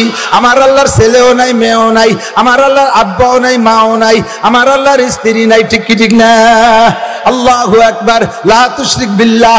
আমরা এই শিরিক করি না, আমরা এই ব্যাপারে পাক্কা আছি আল্লাহর রহমত। তবে আমরা একটা শিরিক মাঝে মাঝে করে থাকি, আল্লাহর যে গুণ আছে ওই গুণগুলো মখলুকের মধ্যে আমরা টেনে আনার চেষ্টা করি। ছেলে দেয় কে? মেয়েকে দেয়, আল্লাহ দেয়। ছেলে মেয়ে ভাষাগত ভাবে না বললেও আপনার আমলি কার্যকলাপে প্রমাণ করে আপনি অনিচ্ছাকৃত শিরিক করে বসেন। আপনার স্ত্রীর যদি পরপর একাধিক ততাধিক কন্যা সন্তান হয়, যদি কন্যা সন্তান হয়, আরো যদি তার চেহারা ভালো না হয়, তাহলে সব যত দোষ নন্দ ঘোষ মহিলাটার উপরে প্রেসার ক্রিয়েট করে, আছে না নাই? আমারও মাই হয়েছে, দেব তোরে তালাক এবার। এর সাথে তো বাংলা আনুষঙ্গিক মোটা মোটা বাংলা আছে, তা তোর আমি হুজুর মানুষ করতে পারতেছি না, জানি না তা না, জানি মাশাআল্লাহ সবই জানি। এই মেয়ে ওয়াটা কি বোর দোষ না আল্লাহর দোষ? দোষ হলি কার দোষ? দোষ যদি হয় তাহলে কার দোষ? আল্লাহর দোষ। আর আল্লাহ তো দোষ করে না। আল্লাহ কয় আমি যদি কোনো বান্দারে ভালোবাসি, মোহাব্বত করি, পছন্দ করি, তাহলে তাকে আমি একটা কন্যা সন্তান দান করি। কয় আল্লাহ তুমি 8টা দাও, খুশি হয়ে দাও, দাও, এ 7টা হলো কে? আল্লাহ কয় 7টা হলো কে? তা বোঝো নাই? তুমি শ্বশুর বাড়ি থেকে কয় লাখ টাকা খাইছো? মোটে 1 লাখ টাকা আনছিলাম আর একখান মোটর সাইকেল, তাই সেই কয়খান বেরিয়েবো না তোর মধ্যে? 1 লাখ টাকা আর একখান মোটর সাইকেল আনছিস, তোরে 1 7 টাকাও দিবি, 7 লাখ, মোটর সাইকেল 7 খান রেডি কর, 1 7টা হবে। আল্লাহর ফজলে আমাদের দেশে ডাক্তার আছে, যথেষ্ট পরিমাণ ব্যবস্থা আছে, ইনশাআল্লাহ একের বেশি দুটো হতে দেব না। দুটি হওয়ার পরে শেষে দুইটাই মাইয়া দেখি আবার আল্লাহ তাআলা এবার একটা ছেলে দেয় নাকি, আবার চাষ নিছে, আবার মাইয়া, কতদিন পর রাগারাগির ভিতর দিয়ে যাক আর নেবো না, শেষে কি দেখি আবার তালি নষ্ট করে না, দেখি এবার ছেলে হয় নাকি, আবারও মাইয়া, একের পর এক টপাটপ 7 খান, কান্তি কান্তি আইছে, হুজুর কি হরি কোন দিদি, মাইয়েতে ঘর ভরিয়ে গেছে, চেহারা কেমন কালা কালা ফাটির বাচ্চা, ঘর ভরিয়ে গেছে। ভাতের হাড়ির ধরে বসে ভাত খায়, মাইয়ে কোনটা হাড়ি কোনটা চিনা যায় না। আল্লাহ এত সুন্দর চেহারা দিয়েছে, গজব না জিরোইছে, কবিস টাকার 5 লাখ টাকা খাইছে শ্বশুর বাড়িতে। ইয়াহাবুলি মাইয়াশা ইনাসা ওয়া ইয়াহাবুলি মাইয়াশা যুকুর, ছেলে দেয় কে? জোর হলো না কে? মাইয়ে দেয় কে? ছেলেদের মেয়েদের জমজও দেয় কি দেয় না? আবার কেউ আল্লাহ নিঃসন্তানি বানায় রাখে। মাইয়াশা ইয়াহাবুলি মাইয়াশা ইনাসা ওয়া ইয়াহাবুলি মাইয়াশা যুকুর আও ইউযাব্বিজুহুম যুকরান ওয়া ইনাসা ওয়া ইয়াজআলু মাইয়াশা ওয়াকিমা। যারা স্ত্রী পেটে ততোধিক কন্যা সন্তান হইলে প্রেসার দেয়, অনেক সময় শ্বশুর শাশুড়িও ওই বিচার বোর্ডে সই দেখতে পারে না। যে বউকে ছেলে হইছে তাকে বেশ আম্মা আম্মা মুহম্মদ তালে তালে থাকে, একরে মুলাবাসির মধ্যে হাম্বা হাম্বা হতে তালে থাকে তাদের বিছানে। আর যে বউটার খালি কয়টা মাইয়ে, তারে কোণঠাসা করে দেয়, তার সংসারের সব কাজ তার গাড়ি চড়াই দেয়। এমনি মহিলাদের নিজেদের পেটে যদি পুত্র সন্তান হয়, তাহলে মহিলাদের হিম্মত বাড়ে, কারণ তারা জানে ছেলেরা সবদিন মার পক্ষে আর মাইয়েরা চলে যায় বাপের পক্ষে। কতক্ষণ কন যারা বড় হয়েছেন, বুড়ো হয়েছেন, তারা সাক্ষী দেন, 2-3টে মাইয়ে আছে, 2-3টে ছেলে আছে। আপনি কন তো মাইয়েরা কার পক্ষে? আপনার পক্ষে। ছেলেরা তার মার পক্ষে। আপনি বুড়ো কালে বুড়ির একটা শহর দিয়ে দেখেন খেলা কারে কয়, ছেলেরা গলা ধাক্কাতে ধাক্কাতে, তুমি বাড়ি চমকিয়ে লিখবে তবলিক সই দাও না, বাড়ি থেকে খালি খেসের মতন আমার মার সাথে মারামারি। আরে মাইয়েরা আইছে ওর মা রেট আছে, আব্বা বুড়ো হয়ে গেছে, তুমি কেন বাদাতি যাও কদি আমার একটা আব্বা। মাইয়েরা যায় তার মারে শাসায়, আর ছেলেরা যে বাপরে গলা ধরে তবলিগি পাঠায়, ঠিক না? রান্না হয়ে গেছে, খাইতে বসবেন, ছোট মোটো ছেলে আছে, মাইও আছে, দেখবেন ছেলেরা টুপ করে যে খাইয়ে দিয়ে ক্রিকেট খেলতে চলে গেছে, মাইয়ে দুটি এসে গলা জড়াই ধরে, আবু ভাত খাবেন না? আবু ভাত তুই খাইগে যা, হ্যাঁ তুই না, তুমি না খালি আমি খাবো না। মাইয়ে দুটি বাপরে ছাড়া খাতে যাবে না, ছেলেরা কোন ফাঁকে ফাঁকে খাইয়ে চলে গেছে বিল্ডিং মারতে। সত্য না মিথ্যা? ঠিক না করলেও ঠিক, আমি তো পরীক্ষিত। বড় মাছ নিছি বাজারে, এই বড় মাথা রান্না করছে, আস্তে মাথা। এই ছোট ছেলে কইতেছে আম্মু মাথা আজকে আমি খাবো। আমার মাইয়েটা কইতেছে এই মাথা তুই খাবি না, মাথা খাবে আমার আব্বু। ও তো এক হলো না যে মাথা আমি খাবো তুই খাবি না। ছেলে কয় মাছের মাথা আমি খাবো, মাইয়েটা কয় না যে আমি খাবো, মাইয়ে কয় আমার আব্বু খাবে, তুই খাবি না। এই হলো দরদি মাইয়া, ঠিক না? তুমি মারা যাওয়ার পরে ছেলে দেখবে আগান্তে বাগান্তে সিগারেট খেয়ে বেড়াচ্ছে, সে বউ নিয়ে গল্প করতেছে, আর মাইয়া এসে গলা জড়ায় ধরে হুমড়ি খাই কান্দে, ও আব্বা, আর আব্বা করতে পারবো না, ঠিক না? সেই মাইয়ে হওয়ার পরে স্ত্রীর পর প্রেসার করে যারা, তাদের একিন যে মাইয়েটা বানাইছে বৌতি, আল্লাহর পর বিশ্বাস নাই, এটা গোপন শিরিক হয়ে গেছে। কি শিরিক? এটা গোপন শিরিক হয়ে গেছে। ইন্নাল্লাহা লা ইয়াগফিরু আন ইউশরাকা বিহি। এখন যদি আল্লাহ কয়, এদিক দেখেন, আল্লাহ যদি কয় যে তোর বোর পেটে মেয়ে হওয়ার কারণে তোরা কয়বা বেটা অপছন্দ করলি, রাগারাগি করতেছিস, তাহলে বোঝা গেল তোরা মাইয়ে পছন্দ করিস না, ছেলে ভালো লাগে। তাই বউ বিটি মানুষ পারে না, দুর্বল, যা বানাইছে তা মাইয়ে হয়ে গেছে। তোরা বিটা মানুষ শক্তি আছে, কয়বা বেটা ছেলেটা তোরা বানা, কথা বলেন, পারলি ছেলে তুলা বানা। ছেলের আর কিছু না, ছেলের ছেলে কটি যেটুক লাগে সেইটুক বানাতি, সেটুকুর নাম করলাম না। ছেলের ছেলে কতি যেটুক লাগে তাই বানা। তাই যদি না পারিস তাহলে স্ত্রী পর প্রেসার দিস্কার, এটা গোপন শিরিক। দোকান খুলে দিয়ে লাখ লাখ কোটি কোটি টাকার মালিক, ক্যাশব্যাক সবার টাকা রয়েছে, হাজি সাহেব নামাজ পড়িয়ে পাগড়ি বান্ধা, তসবি, চরমনের মুড়ি, তবলিগের 3 চিলের সাথী, জিকির করতে করতে তসবি হাতে করে আইসা ক্যাশব্যাক খুলে দোকানে শাটার খুলে দিয়ে বসছে, একেবারে শানটা চেহারা কি সুন্দর, সানগ্লাস একেবারে গোল্ডেন ফ্রেম দিয়ে বসছে, দেখতে ফেরেশতার মতো মনে হচ্ছে, মাথায় লাল রুমাল, উপরে সৌদি আরবের টায়ারটা লাগাই দিছে। ফকির খুশিতে খুশিতে আইছে যে কিছু না হলে, কোনো জায়গা না হলে এই জায়গা কাজ হবে। আইসে বলতেছে কাকা কিছু দেন। কাকা সেই সময় আমার সাথে, বাবা এখনো বনি করি নেই। উনার একিন যে যদি দিনে আমার কিনা বেচা বনি করার আগে যদি আমি দোকানেতে দেই তাহলে আসবে না, খালি যাইতে থাকবে। সকালে যদি যাওয়া শুরু হয় তাহলে যাইতে থাকবে, আগে কিছু আসতে হবে তারপরে দেব। এই যে একটা আকীদা, এটা হলো হিন্দুয়ানি আকীদা, যে সকালে বনি হওয়ার আগে কেউ দেওয়া যাবে না। এইভাবে কোটি কোটি টাকার মালিক ফকিরের কাছে মাপ চায়, বাবা মাপ চাই, বনি করি নেই। এটা একটা শিরিক, এটা একটা শিরিক। ফকির কয় যে ঠিক আছে, তোরে মাফ করে দিয়ে গেলাম, দিনের মধ্যে যেন তুই বউনি করতে না পারিস। আমিও তো তোর কাছে বউনি করতে আইছিলাম, তা আমি যদি না পারি তা তুই না করলে আমার কি? কথা বল। লা তুশরিক বিল্লাহ ইন্না শিরকা লাযুলমুন আযীম লাইলা ওয়া নাহারা। দান করবা দিনে ও রাত্রে, আলো আর আধার নাই, যখনই মানুষে চাই তখনই দিবা। তুমি যেরকম যে অবস্থায় দিবা, রাত্রে দিবে আল্লাহ তোমারে রাত্রে দেবে, দিনে দিবে আল্লাহ তোমারে দিনে দেবে। তুমি বউনি করার আগে দিবা, আল্লাহ তোমারে বউনি করার আগে দেবে। এবার ফকির বদ দিয়ে চলে গেছে, সারাদিন বসে রয়েছে, একটা কাস্টমারও আসে না, দাম দর ঠিক করে চলে যায়, পাশের দোকানের থেকে সাধারণ মাল কিনে নিয়ে চলে যায়। মাসের পর মাস চলে যায়, কেনা বেচা হয় না। এবার চলে গেছে খাজা বাবার দরবারে, বাবার দরবারে মান্যত একটা দিয়া, সে জায়গা দিয়ে দোয়া নিয়েছে, বাবা কিনা বেচায় বরকত দিও। বাবার কোনো ক্ষমতা আছে কিনা বেচায় বরকত দেওয়া? বরকতের মালিক কে? আল্লাহ বরকতের মালিক।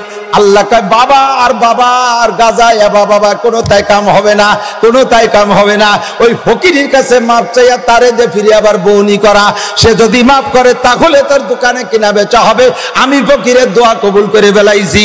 একে চশমে জাদান গা ফেলা যা শাহানা বাসি, শায়াদ কেনে গা কুনা দা গাহানা বাসি, শায়াদ কেনে গা কুনা দা গাহানা বাসি।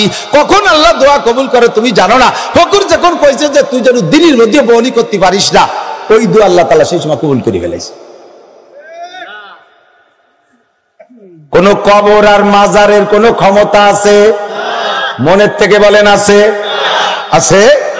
আরে কি ক্ষমতা? বাইচে থাকতে ছিড়তে পারেন না একটা লুমাও, মারার পরে কবরে যে বলে বিশাল বুজুর্গ হয়ে গেছে।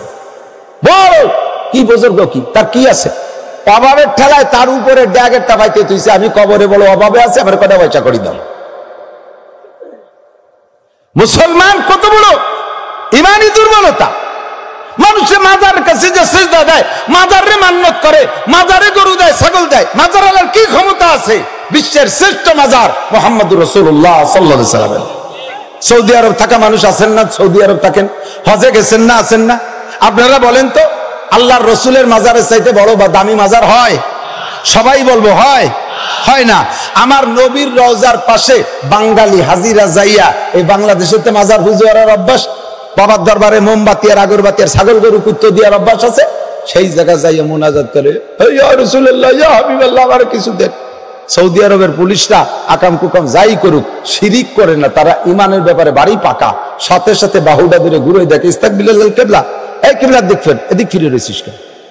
ওই যা সালতুম ফাসআলুল্লাহ, চাইতে হলে আল্লাহর কাছে চাও। লিমা তাসালু ইনদা মুহাম্মদ, মুহাম্মাদের কাছে চাও কেন? হুয়া ইনসান, সে মানুষ, ও আনতা ইনসান, তুইও মানুষ। লা শাইআ ফি ইয়াদিহি, তারাতে কিচ্ছু নাই, কুল্লু শাই ফি ইয়াদিল্লাহ, সবকিছু আল্লাহর হাতে। জোরে বলেন কার হাতে? সবকিছু কার হাতে? ছেলে মেয়ে সবকিছু আল্লাহর হাতে, ক্ষমতা আল্লাহর হাতে, মুহাম্মাদের কাছে চাইস কে? যদি মুহাম্মদ সাল্লাল্লাহু আলাইহি ওয়াসাল্লামের কাছে কিছু থাকতোই, তার হাতে যদি আত্মরক্ষা ক্ষমতাও থাকতো, তাহলে উহুদের মাঠে যে তার দাঁত ভাঙা লাগতো না, তার মাথার মধ্যে হেলমেট ভেঙে ঢুকে যেত না, তার বেঁধে মার খাওয়া লাগতো না। তার যদি সম্পদ ভান্ডার তার হাতে থাকতো, তাহলে 1 মাস পর্যন্ত তার বাসায় চুলো জ্বলে নাই, সে এত অভাবে থাকবে কে? তার কাছে ধন দৌলত নাই, তার কাছে প্রতিরক্ষা ক্ষমতাও নাই। তবে সে একটা এমনই সম্মানী মানুষ, আল্লাহর এমনই প্রিয় মানুষ, যার দোহাই দিয়ে চাইলে আল্লাহ কবুল করে। তার দোহাই দিয়ে চাবি, তার দোহাই দিয়ে, পীরির দোহাই বাদ দাও। সরমুনার পীর সাহেবের নামে মান্নত করলেও মুশরিক, সদর সাহেবের নামে মান্নত করলেও মুশরিক, নবীর নামে মান্নত করলেও মুশরিক। মান্নত হলে হবে কার নামে? আল্লাহর নামে। কতক্ষণ এই শিরকি গুনাহ থেকে বাঁচেন। ওয়ালা তুশরিক বিল্লাহ, আল্লাহর সাথে শিরিক করো না। ইন্না শিরকা লা যুলমুন আযীম, আকলিস দীনাকা ইয়াকফিকাল আমালুল কলিল। আমি অনেক আলোচনা করে থাকি, আজকে আমার মাথার মধ্যে আসছে, শিরক থেকে আগে ঈমানকে পরিচ্ছন্ন করাই, শিরিক থেকে আগে ঈমানকে পরিচ্ছন্ন করাই। সর্বময় ক্ষমতার মালিক আমার আল্লাহ। খাওয়ায় আল্লাহ, পড়ায় আল্লাহ, বাঁচায় আল্লাহ, ছেলে দেয় আল্লাহ, মেয়ে দেয় আল্লাহ। একজন দেই যে তার ঘরের ভিতরে দরজার কাছে একটা ল্যাংটা পুলার ছবি দিয়ে ক্যালেন্ডার বানানো, তাই একটা ঝুলনু বড়। জিজ্ঞেস করলেন, তোরা নামাজি মানুষ, ইয়া ঝুলাইছিস কেন? তা কইতে চায় না, এবেলা নামা, আবার নামায়ও না, নামাজ টেকা। পরে জ্ঞানের হয়ে যান। আগে তো দুটি মাই হয়েছে, একজন কইছে যে গর্ভবতী অবস্থায় যদি ল্যাংটা ফুলাপানের এই জিনিসটা দেখা যায়, তাহলে ছেলে হয়। আমি কোমরে দাতাল, আমি দেখবো তোর কি হয়। কোথাকার পেটের মধ্যে, বাইরের ক্যালেন্ডারের হুক আছে, পেটের মধ্যে সাল হয়, তোর চেয়েছে কোন সব নামা। সেই সময় দমকে নামাইছে, পরে শুনলাম যে আবারও টানাইছে। আর আমি আর চেয়াতে যাইনি, ওকে মনে হচ্ছে টানা, সময় মতো শুনবারই কি হয়। পরে 2-3 মাস পর ডেলিভারি হয়েছে, ও আমারে দেখলে আর এক রাস্তায় দিয়ে সিঁড়ি যায়।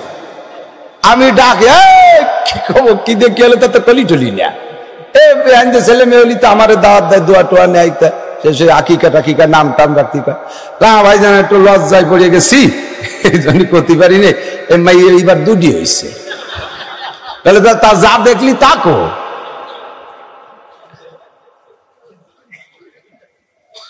আকাম ওই হলি তো সবই হয়ে যেত। বারবারে ক্যালেন্ডার রাখতাম, হাসপাতালে 30টা বাচ্চা ডেলিভারি হয়েছে, তার 27টাই মাইয়া। তা সে জায়গায় এই যদি হতো, তাহলে দেশ ভরে আমরা ক্যালেন্ডার সবাই দিয়ে দিতাম না? সবাই বসে বসে পেটে বাচ্চা নিয়ে এগুলো মোতালা করবা, কোরআন হাদিস পড়া লাগবে না, খালি ল্যাংটা ফুলাবানের শরম দেখবা। আর একটা আছে আমাদের দেশে, ছেলে হওয়ার জন্য গাজীর গান। সুবহানাল্লাহ, গাজীর গান এদিক আছে নাকি? অবশ্যই আছে, আপনারা জানেন না, যার বাড়ি আসে সে জানে। গাজীর গান মক্কায় গায় না, গাজীর গান মদিনায় গায় না, গাজীর গান গহরডাঙ্গা গায় না, গাজীর গান কোরআনে নাই, গাজীর গান হাদিসে নাই, গাজীর গান আরব দেশে নাই, দেওবন্দে নাই, হাটাজারি, পটিয়া, বাবুনগর, জিরি, নাজিরাত, ফরিদাবাদ, লালবাগ, মালিবাগ, যাত্রাবাড়ি, গহরডাঙ্গা। আরে আমাদের পাশে পাশে কোন মাদ্রাসায় গাজীর গান নাই। গাজীর গান যদি ইসলামের গান হইতো, তাহলে তোদের মতো মৈশো গেছাইতে আমরা গাইতাম আগে, ঠিক না?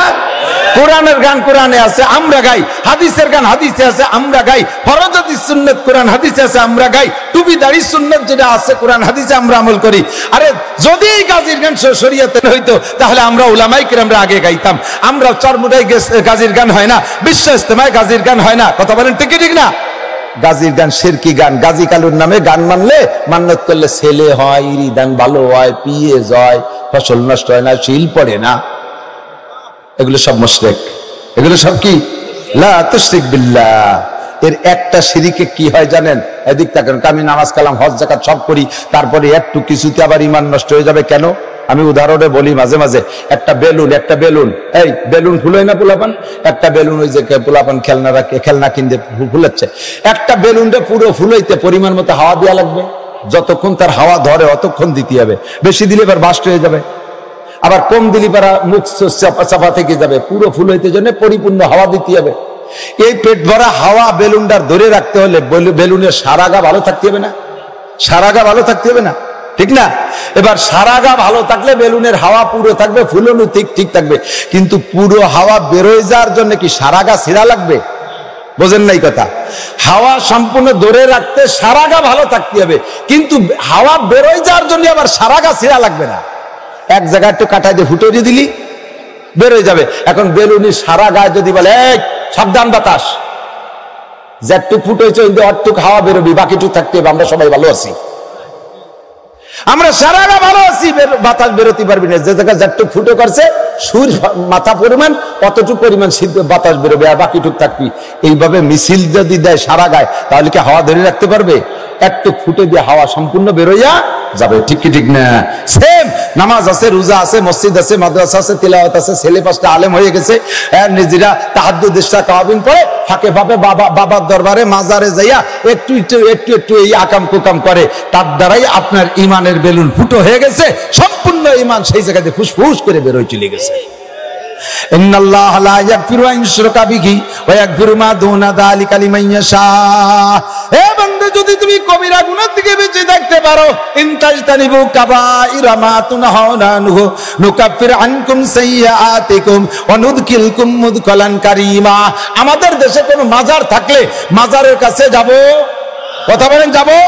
জিয়ারতের জন্য যাওয়ার দরকার নাই। কি দরকার আছে? কি দরকার আছে জিয়ারতের জন্য? আল্লাহর নবী বলে লা তুরতাহালু ইল্লা ইলা মাসাজিদ ইল্লা ইলা সালাসাতি মাসাজিদ। কোন মসজিদ উপলক্ষে সফর করা জায়েজ নেই।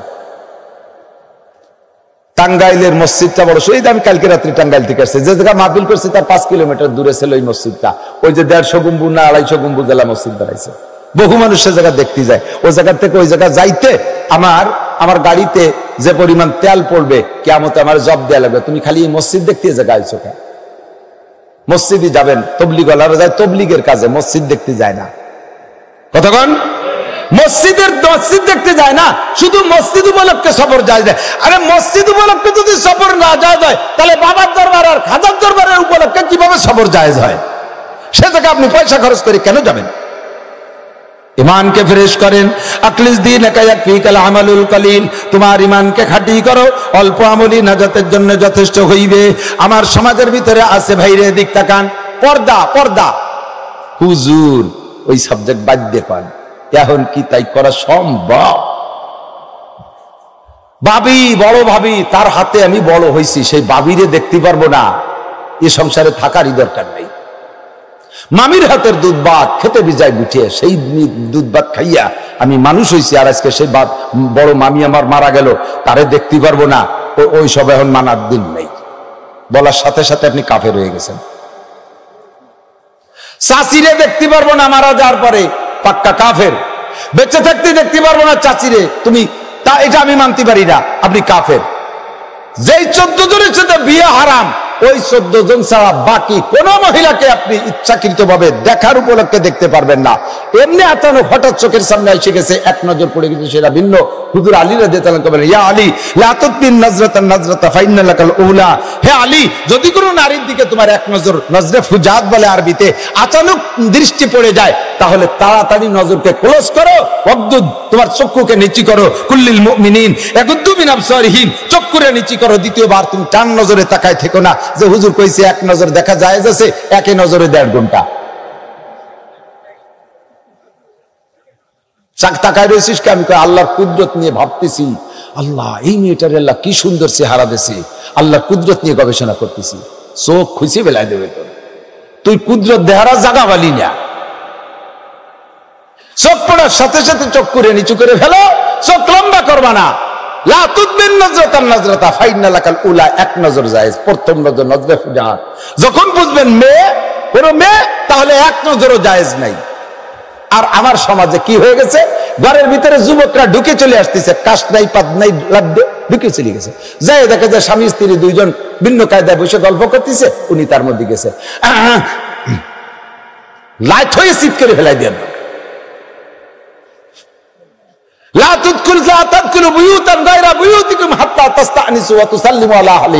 আল্লাহর কোরআনের হুকুম, ওই ঘরে ঢোকার জন্য তুমি আগে তাদের সাথে বাইরে থেকে সম্পর্ক করো। বাইরে থেকে সম্পর্ক সিস্টেম কি? ওয়াতুসাল্লিমু আলা আহলিহা, বাইরে থেকে সালাম দিবা, আসসালামু আলাইকুম, আসসালামু আলাইকুম। আসসালামু আলাইকুম, 3 সালামে যদি জব না আসে ফিরে চলে যাবা, ঢুকে পড়বা না। এই ছেলেরা মনে রাখবা, ছোট পোলাপানরাও খেয়াল রাখবা। তুমি যদি বোঝো যে তোমার আব্বা মার স্যান্ডেল ঘরের বাইরে দেখা যাচ্ছে, ওনার রুমের ভিতরে, তুমিও সংকেত না দিয়ে ঢুকবা না। অনেক সময় আব্বা মার বেছতর বেহালাত শরমের হালাতটা সন্তানের নজরে পড়ে যায়, তাতে সন্তানের চরিত্র নষ্ট হয়। আব্বা মা বাকি জীবনে সন্তানকে দেখলে লজ্জাবোধ করে। কতক্ষণ আব্বা মা যে রুমের মধ্যে আছে, সংকেত না দিয়ে ঢুকবা না। আমার আব্বা মা, আমি তাদের ছেলে, ঢুকে বলবো, অসুবিধা কি? ছেলে হও আর মেয়ে হও, সংকেত দিয়ে ঢুকবা। সংকেতটা হলো সালাম। আম্মু আসবো, আম্মু আসবো বলবা, সালাম দিয়ে আসসালামু আলাইকুম, আম্মু আসবো। যদি তুমি আওয়াজ না পাও তাহলে ঢুকবা না। হয়তো ওরা কোন হালাতে আছে, বলতে শরম পাচ্ছে, ঢুকবা না। যার যদি বলে না একটু পরে আয়, বাস সরি চলে যাবা। আল্লাহর শরীয়ত, কোরআনের শরীয়ত কত সুন্দর। কতক্ষণ পরিবারের ভিতরে পর্দা না থাকার কারণে, আর আমার কিছু কিছু মুরব্বী আছে এমন বেডঙ্গা, ছেলে বিদেশ থাকে, সেই ছেলের বউ বাপের বাড়ি। ছেলে বলছে, আব্বু আমি আসতেছি, ফ্লাইট আমার এই টাইমে, আমি তো শরীর খারাপ, সেই তো আর শ্বশুর বাড়ি যে আমি বউ আনতে পারবো না, পারলে আপনি নিয়ে আসেন, আর না হলে আমার শ্বশুরে ফোন দেন, সে দিয়ে যাক। বুড়ো কয়, না তো শ্বশুরে খাবো কে, আমি বা যাবো কে, ওই জামাল রে ফাটাই দিচ্ছি। জামাল হলো ছোট ভাই, তার বয়স 22 বছর, না পারলে করে ফাটাই দিচ্ছে। এই 22 বছরে না বালেক ডারে ফাটাইছে বাবি আনতি। বাবি সেই বাড়িতে নিয়ে রওনা দিয়েছে, এ বাড়ি পৌঁছে নাই। তোরা কোথায় গেছিস? আইসি একটু কুয়াকাটা আইসি। হ্যাঁ, একটু কুয়াকাটা গেছে, দাতালের দাঁত। তুমি বুড়ো কথা, ঠিক আছে, কালকে সকালে সকালে চলে আসে। রাতভর দুনিয়া যা কাম করছে, বুড়োর আমল নামে ফিলাক্সি লোড হয়েছে সব। চলার পথে এই জাতীয় অন্যায় আপনারা বুড়োরা কেন করেন? ছেলে বিয়ে দিয়ে নিয়ে আইছে, ছেলের বউরে ছেলে পালকিতে নামা, আগে তো পালকি ছিল, পালকিতে কোলে নিত, এখন হয়েছে প্রাইভেট কার। এই ছেলের বউরে ঘরে নিতে হবে, মুরব্বিরাই কয় কেডা নেবে, কেডা নেবে, কেডা নেবে, মাইজিয়ে জামাই নেবে। জামাইতি শালা বউরে কোলে করে ঘরে, গাড়িতে ঘরে নেবে। তোমার এইটাকে যদি জায়েজ মনে করে, তাহলে তোমার ইমান নষ্ট হয়ে গেছে। আর এটাকে প্রথা তৈরি করে দিয়েছে। আর জামাইরাও এই শালা বউরে কোলে ঘরে না নামাতে পারলি, তখন তারাও রাগে ফটফট করে, কি জন্য দাঁত দিলে, দাঁত দেওয়ার দরকার ছিল কি? এরকম অপমান করবে, তার পরের বউ কোলে উঠবি, তা না হতে দিলি তোর অপমান হয়। তোর মতো জামাই আসার দরকার নেই, স্যান্ডেল দিয়ে ভালো দেবো। এ কথা না কেন, তোর সলাই দিয়ে বাড়াই দেবো, তোর মতো দাঁতাল আমার বাড়ির দ্বারে আসবি। আরে শয়তান কোথাকার, সমাজটাকে ধ্বংস করে দিছে এগুলো। মুরব্বীরা, আল্লাহ নবী বলেন, সালাসাতুন কদ হারামাল্লাহু আলাইহিমুল জান্নাহ, 3 জনের জন্য বেহেশতে হারাম। কয়জন? এই যেগুলো বলতেছি সব কবিরা গুনাহ। ইবাদত বহুত করছেন, করিয়েন আরো। গুনাহ ছাড়েন, গুনাহ ছাড়িয়ে দেওয়া সবচেয়ে বড় ইবাদত। গুনাহ ছেড়ে দেওয়া সবচেয়ে বড় ইবাদত। কতক্ষণ পরিষ্কার হাদিস আছে, আবু হুরায়রা রাদিয়াল্লাহু আনহু আমার নবী আলাইহিস সালাম হাত ধরে এভাবে ফাদাহুন নাফিয়া, 5টা কথা বলে আঙ্গুলের মধ্যে গুনিয়ে দিয়ে বললেন, 1 নম্বরে বৃদ্ধাঙ্গুল ধরে বলেন, কি বলেন? ইত্তাকিল মাহারিমা তাকুন আবাদান নাস, যত হারাম আছে এগুলো ছেড়ে দাও, তাহলে তুমি সবচেয়ে বড় বুজুর্গ। নামাজ রোজা বহুত করা যায়, হজ যাকাত বহুত করা যায়, কিন্তু আকামের স্বভাব থাকলে সেইটা ছাড়া যায় বাড়ি কঠিন, সেইটা ছাড়া বাড়ি কঠিন। ইত্তাকিল মাহারিমা তাকুন আবাদান নাস, যত হারাম আছে ছেড়ে দাও, তাহলে তুমি সবচাইতে বড় বুজুর্গ হতে পারবা। একটু প্রতিজ্ঞা করি, এই বিষয়গুলো তো সব মুরব্বীরা এখন ইনভ্যালিড হয়ে গেছে, ছেলেদের কামাই খায়, তাই ছেলেরা ধমক দিয়ে বুড়োগিদের যা করায় তাই করা লাগে। যুবক, তোমরা প্রতিজ্ঞা করো, তুমি যদি এখন নষ্ট হয়ে যাও, তুমি একসময় বাপ হবা, তোমার ছেলে আরো নষ্ট হবে। তুমি যদি এখন কোরআন হাদিসের কমান্ড না মানো, তোমার ছেলে মেয়ে আরো মানবে না। যুগে যুগে মুহূর্তে মুহূর্তে দিন বদল আসতেছে, সময় পরিবর্তন হচ্ছে, আপডেট হচ্ছে সবকিছু, নতুন নতুন যা আসতেছে আগের সাথে কোনো মিল নাই। মুরব্বীদের কাছে জিজ্ঞেস করো, ওনাদের জন্ম হয়েছে কয়জনের, সিজার হয়েছে কয়জনে, এখন থেকে নিয়ে 50-এর ঊর্ধ্বে যাদের বয়স, বলকে 40-এর ঊর্ধ্বে যাদের বয়স, 40-এর ঊর্ধ্বে যাদের বয়স, আমার মনে হয় একজনের সিজারে জন্ম নেই। কতক্ষণ 40-এর উপরে যাদের বয়স, তার একটাও সিজারে নেই। এগুলো কি ওই নেই না ফ্যাটে রয়ে গেছে? না অলিভারে আসলো কোন জায়গাতে জায়গা? হ্যাঁ, আর এখন বাচ্চা অতি গেলেই পেটে বাচ্চার সংকেত আসছে যে হ্যাঁ গর্ভধারণ করছে, ওই সময় থেকে ব্যারাকের সাথে যোগাযোগ করা সারা সিজারের দিন 30,000 টাকা লাগবে রে। আনাইন্দা জান্নে আবদিবি, আমার আল্লাহকে আনাইন্দা জান্নে আবদিবি, আমার সম্পর্কে যেমন ধারণা করবি আমি সেরকম আচরণ করব। তুই যদি ধারণা করিস যে সিজার ছাড়া হবে না, তাহলে সিজার ছাড়া হবেই না। তোমার আব্বার জন্ম হইছে তুলোর মধ্যে, ফেস্টোর মধ্যে, সিরা কেতার মধ্যে, দাদি নানিরাই সিরা কেতাইতে ধরে নামাইছে, ঠিক না? আর তোমার জন্ম হয়েছে কম্পিউটারের মধ্যে, আল্ট্রাসাউন্ড ইসিজি এই করে টুরি বের হয়েছে না। আর আল্লাহ বাসালি তোমার ছেলে মেয়ে জন্ম নেবে হেলিকপ্টারের মধ্যে। ডেলিভারি আসছে না, সে কি করবে? পয়সা আছে, হেলিকপ্টার ফোন দাও, হেলিকপ্টারে নিয়ে আইছে, উঠে যাও, উঠতে গেছে হেলিকপ্টারের সব ভয়তে হেলিকপ্টারের মধ্যে ডেলিভারি হয়ে গেছে। সত্যি না মিথ্যে কথা? কাজেই তুমি এখন যা করতেছ, তুমি তোমার আব্বার কথা মানতেছ না, পরে বান্ধবী একটা নিয়ে আইছে সামনে দিয়ে তুমি ডিলিট মেরে বেড়াচ্ছ। আল্লাহ বাসালি অপেক্ষা করো, তোমার মায়ের সামনের পরে ছেলেরা বেরিয়ে নিয়ে যাবে, তুমি খালি চশমা দিয়ে দেখবা যে কি হচ্ছে, কিছু ঠেকাতে পারবা না, কাঁদবা, খালি কাঁদবা। তুমি কন্ট্রোল হও, তোমার ছেলে মেয়ে কন্ট্রোল হবে। তুমি আব্বা মার কথা মানো, তোমার সন্তান তোমার কথা মানবে। মানার ভিতরে কমে যাচ্ছে। বলেন আমার মুরব্বীরা যারা আছেন তারা বলেন, স্কুলের স্যারদেরকে কি বলেন, বাঘের চাইতে ভয় পেতেন না? বাঘের চেয়ে ভয় পেতেন না? আব্বা মারে কি পরিমাণ, মুরব্বীরা কিছু ছিল একটু মেজাজি, মার্বেল খেলতাম, কড়ি খেলতাম, যদি খবর পাইতাম বল কাগা আসতেছে, কড়ি মড়ি ফেলায় তুইয়ে বাগান ছিঁড়ে আশাল বাগান দিয়ে দৌড়ে সাজিয়ে, ঠিক না? এরপরে মাঝে একসময় কড়ি খেলার খুব প্রভাব দেখলাম, দেখা যায় বাপ বেটা দুইজনেই খেলতেছে একসাথে, আর মা তো সেগুলো গুছিয়ে দিচ্ছে, বাড়িতে কড়িয়ে নিয়ে দিচ্ছে, পয়সা নিয়ে দিচ্ছে। সুবহানাল্লাহ। তাহলে ডিমোশন কোথায় চলে আসছে? আমরা উস্তাদদেরকে দেখে ভয় পাইতাম, একটা পিটেন খাইলে পিটেন ডারে ডলে মুলে মুছে দিয়ে মুছার চেষ্টা করতাম যে যেন পিটেনের দাগ আব্বা মা না দেখে। আর এখন একটা পিটেন দিলে যাইয়ে বাড়ি যাইয়ে বড়িয়ে কান্দে কাটে হয়ে পড়ে নিয়ে 7-8 জন নিয়ে এসে ধর হুজুরির গলা চিবে ধর, আমার ছেলের মারলো কে, এবার হুজুরির পরে অ্যাকশন শুরু করে দেয়। কাজেই হুজুরটা যেটুক মানুষ হয়েছে, তুমি যেটুক হয়েছো, তোমার আল্লাহ বাসালি তার কিচ্ছু হবে না। উস্তাদের নামে যদি শিকায়ত করো, উস্তাদের সাথে বেয়াদবি করো, ছেলের উস্তাদের সাথে যদি তুমি তার মারির কারণে একসরে যাও, আর ছেলে যদি এইভাবে নালিশ করো, আল্লাহর কসম তুমি মানুষ হতে পারবা না। শিকায়ত কুনাধার কে উস্তাদেরা, গ্রেফতার বাসাদ বালা চারেরা, শিকায়ত কুনাধার কে উস্তাদেরা, গ্রেফতার বাসাদ বালা চারেরা, একে আকে আলমাস ফরামুস সওয়াদ, দেখার তঙ্গে রুজি বা দুনিয়া সওয়াদ, সুয়ামা কে শখসজ বেমিরাত জাওয়া, চাহারাম বে ইমারাওয়াদ জাহা। উস্তাদের সাথে যদি বেয়াদবি করো, উস্তাদের নামে নালিশ করো, উস্তাদের সাথে বেয়াদবি করো, মাদ্রাসার ছাত্র বলো আর স্কুলের ছাত্র বলো, 4টি বিপদ তোমার জন্য অনিবার্য। 1 নম্বরে যা পড়বা তা মনে থাকবে না। 2 নম্বরে তোমার রিজিকের অভাব কাটবে না। 3 নম্বরে তোমার অকাল মৃত্যু হবে, উস্তাদের বদদুয়ায় তোমার হায়াত কমায় দেওয়া হবে। 4 নম্বরে মরণের সময় কলেমা নসিব হবে না, এমন ধাক্কা মারছে টিরাকে আল্লাহ বলার সময় পাবি না, মরণের সময় কলেমা নসিব হবে না।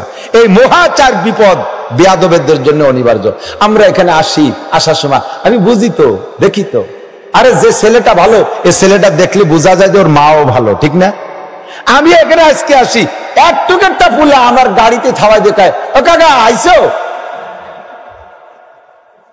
কিচ্ছু কলাম আর আল্লাহর কসম যদি মিথ্যে কথা কই, আজকে এখানে এই রাস্তায় বুঝছি যে ঠিক আছে, থ্যাংক ইউ, তোর মা আরো বড় বিয়াদব। তুই কোন আদর্শ মা বাপের সন্তান না।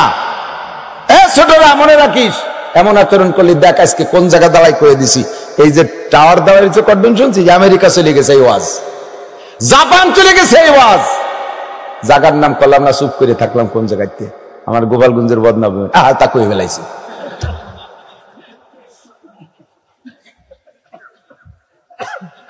আল্লাহ আদব তাজস্তে আজলু পে এলাহি, বেনে বরসার বেরো হার যাকে খাহি। আদবের টুপি মাথায় পরে যে জায়গা যাবি চুমো খাবি, আদর পাবি, সোয়াগ পাবি, ভালোবাসা পাবি। বেয়াদবি করবি তো মাইকে ভাবে বলে দেবো, বেয়াদবি করবি তো জুতোর বাড়ি খাতে মুনাজাত করা লাগবে না, দূরের থেকে জুতো স্যাঙ্গা কপালে ভিয়ে পারবে মিটানা। ভদ্র হও, নম্র হও, ছোট হও, বড় হও, কলেজ হাই স্কুলের স্টুডেন্ট হও, বিনয়ী হও। আসসালামু আলাইকুম হুজুর, কেমন আছেন, কত দূর থেকে আসছেন, আমি আপনাকে অনেক ভালোবাসি, আমি আপনার বয়ান শুনি, হুজুর আমাকে একটা দূরে নসিহত করবেন। তুমি এভাবে বলো, ও কাকা কোন চাইছো, ও দাতালে বেটা দাতাল, তোর বাবার বাড়িতে আইছি, তুই যেমন কবি আমি সেরকম কব।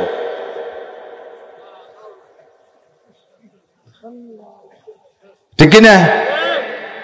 কামা তাদিরু তুদানু, জাইসা করনি, এগুলো সব বেয়াদবি, হলো কবিরা গুনাহ। বেয়াদবি কি? কবিরা গুনাহ।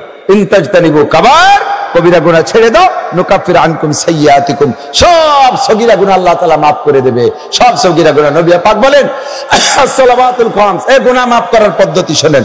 এই হাতের পাঁচটা, মাঝে মাঝে বলি দেখাইও, হাতের পাঁচটা আঙ্গুলকে স্বাভাবিকভাবে ফাঁকা করলে সব ফাঁকাগুলো এক সাইজ না, এটা একটু বড় ফাঁকা, এরপরে সমান সমান ছোট ছোট ফাঁকা, ঠিক না?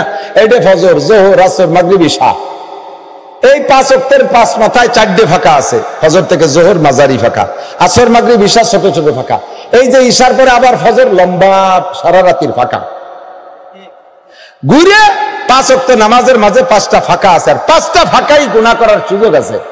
সবচেয়ে বড় গুনাহ করার সুযোগ হলো এই ফাঁকাতে, এই দেখতে এই পর্যন্ত লম্বা ফাঁকা সারা রাত।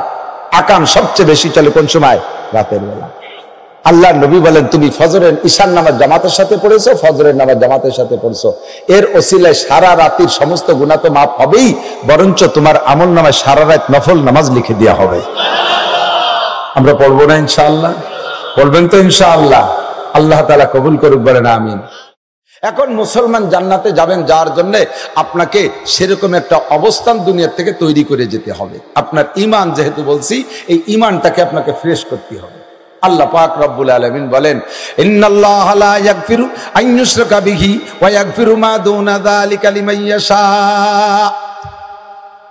সারা জীবন ভরে অন্যান্য হাজার গুনাহ করছো, হাজার হাজার গুনাহ করছো, যে কোনো একটা বাহানায় আল্লাহ তাআলা সব গুনাহ মাফ করে দিতে পারে।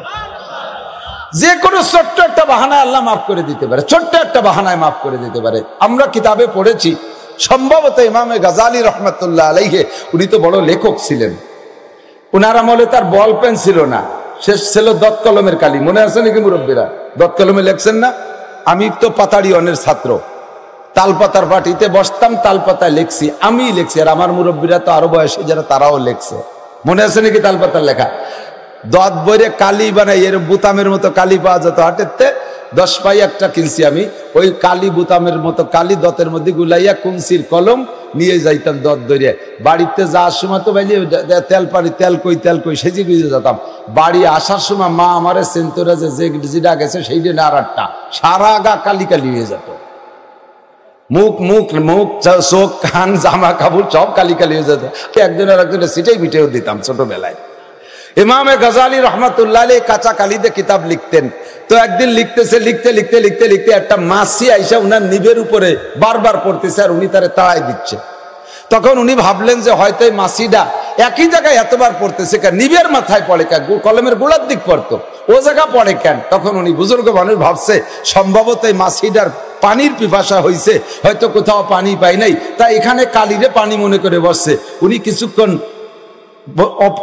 অফ রাখছে, লেখা বন্ধ রাখছে, মাছিটা নিবের উপরে কিছুক্ষণ বসে থেকে এরপরে চলে গেছে। ওই যে গেছে, তার মাছিটা আসে নাই। তখন উনি বুঝলেন যে অবশ্যই তার পিপাসা, আগে তারে বসতে দেই নেই, পানি খাইতে দেই নেই, বিদায় বারবার আসছে। যখন সে পিপাসা নিবারণ হয়ে গেছে, একবারে চলে গেছে, আর আসে নাই। ইমামে গজালি রহমাতুল্লাহ আলাইহির ইন্তেকালের পরে স্বপ্ন ওহী না, তবে স্বপ্ন হলো মোমেনের স্বপ্ন, ওহির 46 ভাগের 1 ভাগ, অর্থাৎ 46টা স্বপ্ন যদি একজন মুসলমান দেখে, তার 45টা মিথ্যে, একটা সত্য। ওহী যেমন সত্য, মোমেনের 46টা স্বপ্নের একটা স্বপ্ন সত্য হতে পারে। তো এক বুজুর্গ ইমামে গজালি রহমাতুল্লাহ আলাইহির খলিফাদের মধ্যে এক বুজুর্গ স্বপ্নে দেখতেছে যে ইমাম গজালি জান্নাতের মধ্যে বড় আনন্দ উল্লাসে আছে। ওই জান্নাতের ভিতরে থাকা অবস্থায় জিজ্ঞেস করছে, হযরত আপনি জান্নাতের মধ্যে এই পরিবেশ পাইলেন কিভাবে, এত সুন্দর জান্নাত পালেন কিভাবে? উনি বললেন যে আমার জিন্দেগীর সব আমল আল্লাহ তাআলা একটা বাহানায় নষ্ট করে দিয়েছে, কোনো আমল কাজে লাগে নাই। নামাজ, রোজা, হজ, যাকাত, তাসবিহ, তাহরির যা করছি, কিতাবাদি লেখছি, বয়ান, বক্তৃতা, তাহাজ্জুদ, ইশরাক, আওয়ামিন, চার্চ সব বরবাদ হয়ে গেছে। আমার কিচ্ছু আমল নামায় ছিল না, আমি জাহান্নামী হয়ে যেতাম একটা অন্যায়ের কারণে। কি অন্যায়? কয় একদিন আমি রাতের সকালবেলা আমার পেটের মধ্যে গড়গড় শব্দ হচ্ছে, বাথরুমে যাচ্ছি। তা আমার একজনে জিজ্ঞেস করছে, হযরত অন্য দিন তো এই টাইমে এত বাথরুমে যান না, আজকে যাচ্ছেন কেন? তা আমি বললাম যে রাতের বেলা দুধ খাইছি, এই দুধ খাওয়ার কারণে আমার পেট খারাপ হয়েছে। আমার একিনটা আল্লাহ থেকে নিয়ে আমি দুধের দিকে নিয়ে আসছি। আল্লাহ পাক আমারে এই ভুলটা ধরিয়ে ফেলাইছে।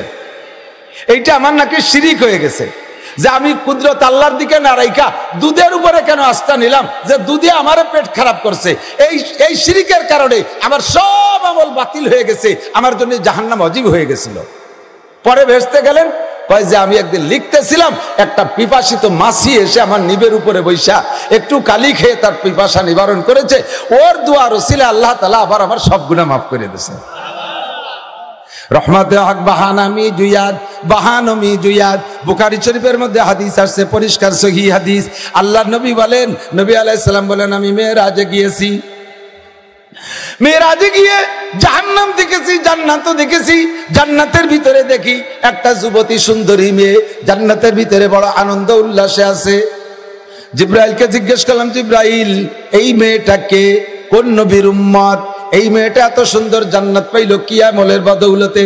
একটু বলো জিব্রাইল, আমি আমার উম্মতের নারীদেরকে বলবো, তারা ওই নেক আমল কইরা জান্নাতি হবে। জিব্রাইল বললেন, হুজুর এই মহিলাটা বনি ইসরাইলের মেয়ে, হযরত মুসা নবী আলাইহিস সালাতু ওয়াস সালাম আলাইহিস সালামের উম্মতের মধ্যে একটা মেয়ে। মেয়েটা ছিল বড় চরিত্রহীনা, মেয়েটা ছিল নাইট ক্লাবের মেয়ে। এই মেয়েটা বন্ধু বান্ধব নিয়ে, বয়ফ্রেন্ডদেরকে নিয়ে রাতে আনন্দ করত, রাতের বেলা মদের আড্ডায় সময় কাটাইতো, আর সেখানে মদ গাঁজা খাইয়া আর নিজে অন্যকে খাওয়াইয়া এরপরে দেহ ব্যবসা করত, শরীরের দেহ ব্যবসা করে পয়সা কামাই করে তাইতে জীবন যাপন করত।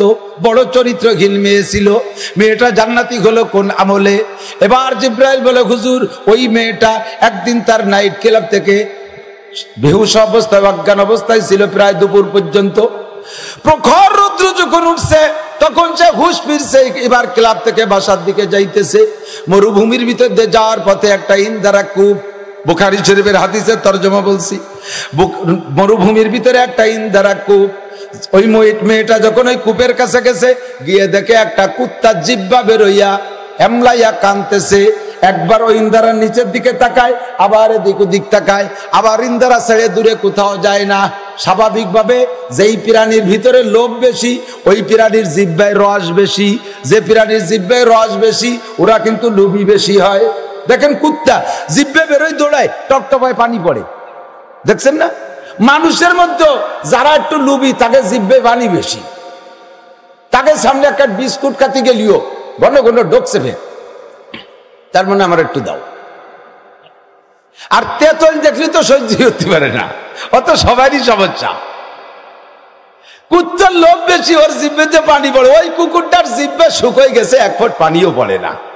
বারবার ইন্দারার দিকে তাকাইয়া নিচের দিকে তাকাই, পানি দেখে, আবার এদিক ওদিক তাকায়, কোনো মানুষ পায় না। ইন্দারা ছেড়েও দূরে যায় না, পুরো মরুভূমি চড়ায় আসছে, কোথাও পানি পাই নাই। ও বুঝছে যে পানি পাইলে এখানেই পাবো, কিন্তু লাফতে পানি খাইতে গেলে যদি নামি তাহলে তার উঠতে পারবো না, এতটুক বুদ্ধি তো সেই যদি নামে না। মহিলাটা ওখানে গিয়ে উপনীত। এবার মহিলা কুত্তার এই দুরবস্থা দেখা বুঝছে পিপাসিত, তারে কিভাবে পানি পান করানো যায়। গায়ের ওড়না, পায়ে ছিল চামড়ার মোজা, ওই মোজাটা খুইলা এই ওড়নার কেনির সাথে বাইদা নিচে ছেড়ে দিয়ে নাড়াচাড়া দিয়া মোজা ভরে পানি উঠাইয়া কুত্তাটার সামনে ধরছে। টপ টপ করে কুকুরটা পানি পান করে বেলাইছে। 2-3 মোজা পানি তারে পান করানোর পরে তার কলিজা ঠান্ডা হয়ে গেছে। কুত্তাটা এবার নিজ গতিতে তার গন্তব্যে চলে গেছে। হযরত জিবরিল আলাইহিস সালাম বলেন, ওগো নবী, ওই মহিলাটার সারা জীবনের গুনাহ আল্লাহ পাক এই পিপাসিত কুত্তাটারে পানি পান করানোর কারণে ক্ষমা কইরা তারে জান্নাতি করে দিছে। রহমতে হক বাহানামি জুয়াদ, ইন্নাল্লাহা লা ইয়াগফিরু আন ইউশরাকা বিহি ওয়া ইয়াগফিরু মা দুনা যালিকা লিমান ইয়াশা। শুধু শিরকি গুনাহ করবেন না, কুফরি গুনাহ করবেন না। আল্লাহ পাক রব্বুল আলামিন বলেন, ইন তাজতানিবু কাবাইরা মা তুনহাউনা আনহু নুকাফির আনকুম সাইয়্যাতিকুম ওয়া নুদখিলকুম মুদখালান কারীমা। ও বান্দা, যদি তুমি কবিরা গুনাহ থেকে বাঁচতে পারো, আমি তোমার সগীরা গুনাহ মাফ করে দেব। আমি সগীরা গুনাহ মাফ করতে তোমার কাছে তওবা চাই না। সগীরা গুনাহ মাফ করার জন্য আল্লাহ তওবা চায় না। সগীরা গুনাহ বিনা তওবায় আল্লাহ ক্ষমা করে দেওয়ার অঙ্গীকার করেছেন। শর্ত হলো আমি কবিরা গুনাহ করব না। কথা বলেন, কি গুনাহ? জোর হলো না? কবিরা গুনাহ আমি যদি না করি সগীরা গুনাহ আল্লাহ মাফ করে দিবেন, তবে বিচার দুয়ে গুনারই সমান। সগীরা গুনাহও কবিরা গুনাহও যে পরিমাণ শাস্তি, সগীরা গুনাহও সেই পরিমাণ শাস্তি। তাহলে সগীরা কবিরার পার্থক্য করার দরকার কি? বড়ডারে দেখতে বড় দেখা যায়, ছোটডারে দেখতে ছোট দেখা যায়, এই শুধু পার্থক্য, এই শুধু পার্থক্য। বাকি সব গুনাহই আল্লাহর নাফরমানি। সমস্ত গুনাহই কি? আল্লাহর নাফরমানি। ছোটটা আল্লাহর নাফরমানি, বড়টা আল্লাহর নাফরমানি। আল্লাহর হুকুমের খেলাফ ছোটটা, আল্লাহর হুকুমের খেলাফ বড়টা, আল্লাহর হুকুমের খেলাফ। দেখতে যেটা বড় সেইটার নাম কবিরা, আর দেখতে যেটা ছোট সেইটার নাম সগীরা। বাকি বিচার দুই গুণার জন্য সমান সমান। আমি উদাহরণে বলে থাকি অনেক সময়, আমার দিক তাকান, বয়ান তো সবই ইউটিউবে পান। আমি উদাহরণে বলে থাকি, একটা কেউটো সাপ 4 হাত লম্বা, 4 হাত লম্বা একটা কেউটো সাপ, এটা বড় সাপ, এর নাম হলো কবিরে সাপ। এই বড় সাপে কামড়াইলে তো মানুষ মরে, এটা তো জানাই আছে। কেউটো সাপের এতটুকু একটা বাচ্চা বিঘেত খানিক লম্বা, ও পিল পিল পিল পিল করতে করতে চলে আইছে, এর আদরের সাথে ধরে করতে, ছোট মানুষ বালিশের তলে থাক। এই ছোট সাপটারে আদর করে রেখে দিয়েছেন, ও যদি কামড় দেয় তাহলে তো মানুষ মরে না? হ্যাঁ, যে মরে মরে। সগীরে সাপতে কি হবে? ওয়াটুক সাপের কামড়ে কি হয়? কিছু হয়? তাহলে বড় সাপে কামড়াইলেও মানুষ মরে, ছোট সাপে কামড়াইলেও, এবং একে টাইমে মরে, টাইমও বেশ কম নেয় না, ঠিক না? বড় সাপে কামড়াইলে যদি মানুষ মরে, ছোট সাপে কামড়াইলেও যদি মানুষ মরে, তাহলে কবিরা গুনারও যে পরিমাণ টাইম বিচারের, সগীরা গুনারও সেই টাইম বিচারের আল্লাহ বেইনসাফি করে নাই। তবে কবিরা গুনার থেকে বাঁচা সহজ। বড় সাপে কামড় দিতে গেলে ফনা তোলে, ফস করে একটা শব্দ করে না? সাপ যদি বড় হয় তার ফসটা বড় হয়, শব্দটা বড় হয়, দূরের থেকে কানে শোনা যায়, চোখে দেখা যায়, তার থেকে আত্মরক্ষা করতে লাভ দিয়ে জান দিয়ে চলে যাওয়া যায়। কিন্তু সাপটা যদি ছোট হয়, ও রাত্রে বাঁচা বড় কঠিন। ও বালিশের তলে ডুয়ে রয়েছে, তারপরে জুতোর মধ্যে চলে গেছে, মোজার মধ্যে ভেসায় গেছে, জাঙ্গের মধ্যে ভেসায় রয়েছে, কোন জায়গায় কোন জায়গা মারিয়ে দেয় তা কোয়া যায় না, অত দেওয়া যায় না, হুশ করে যে কোনো জায়গা মারিয়ে দিতে পারে। ছোট্টা রাতের থেকে বাঁচা কঠিন, কতক্ষণ ঠিকই ঠিক না? বড়টার হাতের থেকে বাঁচা যায়। আল্লাহ কয় এই জন্যে বড়টার দায়িত্ব তোমার কাছে দিছি, যেটার থেকে বাঁচা কঠিন ওইটার দায়িত্ব আমি নিলাম। তোমার জিন্দেগিতে যত সগীরা গুনাহ হবে বিনা তওবায় আমি আল্লাহ ক্ষমা করে দেবো। কোন সুবহানাল্লাহ। শর্ত হলো তুমি কবিরা গুনার থেকে বাঁচো। এই কবিরা গুনার ভিতরে আবার আকবারুল কাবায়ের, সবচেয়ে বড়, সবচেয়ে বড়, সবচেয়ে বড়, যেই বড় আর বড় থাকে না, সেইটার নাম হলো শিরিক। সেটার নাম কি? আল্লাহ কয় লা তুশরিক বিল্লাহ ইন্না শিরকা লাযুলমুন আযীম। ও বান্দা, যা কিছু করিস না করিস, আমার সাথে শিরিকটা করিস না, এতে আমি বেশি কষ্ট পাই। কুম সাইয়্যাতিকুম ওয়া নুদখিলকুম মুদখালান কারীমা। ثم قال الله تعالى إن الله لا يغفر أن يشرك به ويغفر ما دون ذلك لمن يشاء. وقال تعالى ولا تشرك بالله إن الشرك لظلم عظيم. وقال محمد رسول الله صلى الله عليه وسلم الصلوات الخمس والجمعة إلى الجمعة ورمضان إلى رمضان مكفرات ما بينهن إذا اجتنب الكبائر أو كما قال عليه الصلاة والسلام. سبحانك لا علم لنا إلا ما علمتنا إنك أنت العليم الحكيم. جزى الله عنا محمدا ما هو أهله. سبحان الله وبحمده سبحان الله العظيم. رب اشرح لي صدري ويسر لي أمري واحلل عقدة من لساني يفقه قولي. رب زدني علما. اللهم إنا نجعلك في نحور الأعداء والجبابرة اللهم إنا نجعلك في نحورهم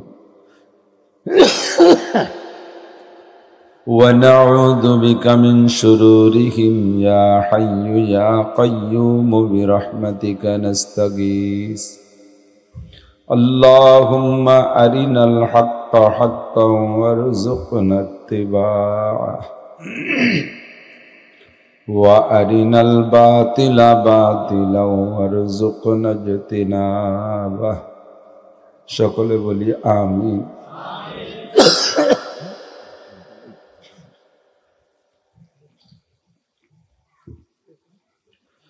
মোহাব্বতের সাথে নবী আলাইহিস সালাতু ওয়াস সালামের শানে আমরা সকলে জবান খুলে একবার দুরূদ শরীফ পড়ে নেই, আল্লাহর রহমত 10 গুণ বেড়ে যাবে। আল্লাহুম্মা সাল্লি আলা মুহাম্মাদিন ওয়া আলা আলি মুহাম্মাদ কামা সাল্লাইতা আলা ইব্রাহিম ওয়া আলা আলি ইব্রাহিম إنك حميد مجيد اللهم بارك على محمد وعلى آل محمد كما باركت على إبراهيم وعلى آل إبراهيم إنك حميد مجيد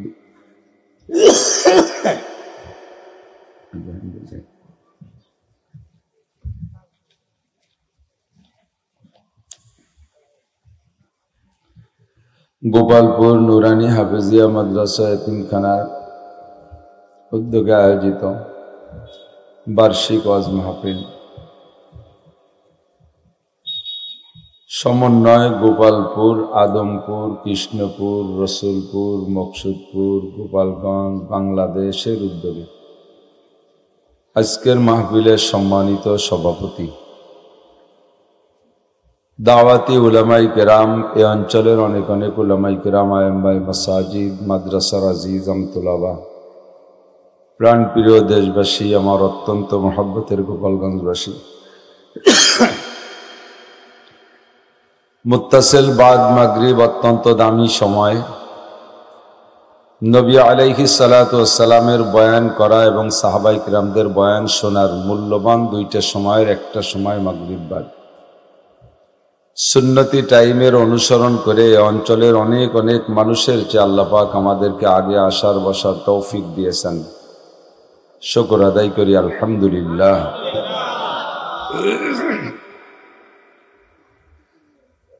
নবী পাক সাল্লাল্লাহু আলাইহি ওয়াসাল্লামও বয়ান করতেন, আমরা উলামায়ে কেরামও বয়ান করি। উম্মতের কাছে দাওয়াতের দায়িত্ব নিয়েই সমস্ত নবী রাসূলগণ দুনিয়ায় এসেছিলেন। সব নবী একে একে চলে গেছেন, খাতামুন নবিয়্যিন, সমস্ত নবীদের শেষ নবী, আখেরি নবী, যার পরে আর কোনো নবী আসবেন না, আসার প্রয়োজনও নাই। আমরা শেষ নবীর উম্মত। আমাদের নবীও তার উপস্থিতিতে সাহাবায়ে কেরামদেরকে এভাবে কোরআন হাদিসের বয়ান করতেন। পার্থক্য এতটুক, এত সুন্দর প্যান্ডেল সে সময় হতো না, মাইক ছিল না, কারেন্টের লাইট ছিল না, ইউটিউব চ্যানেল ছিল না।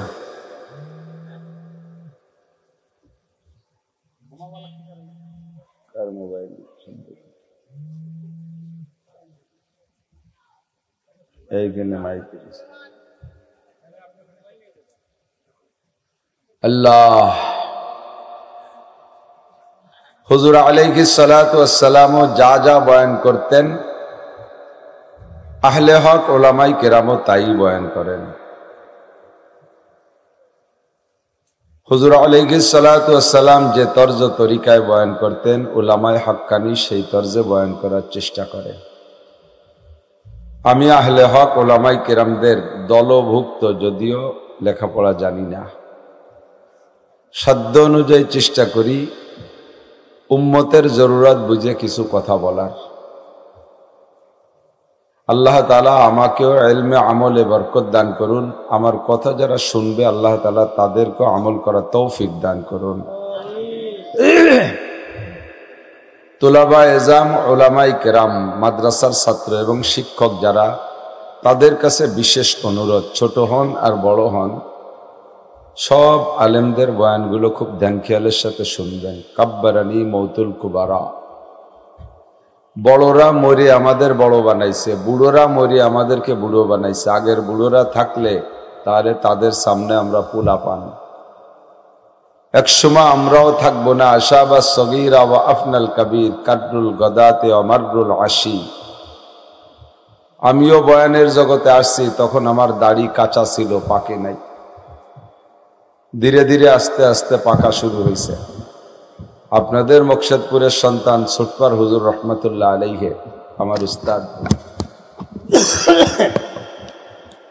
একসাথে মাহফিলে গেলে হুজুর আমাকে বলতেন, মিয়া অত জোরে কথা বলো কেন?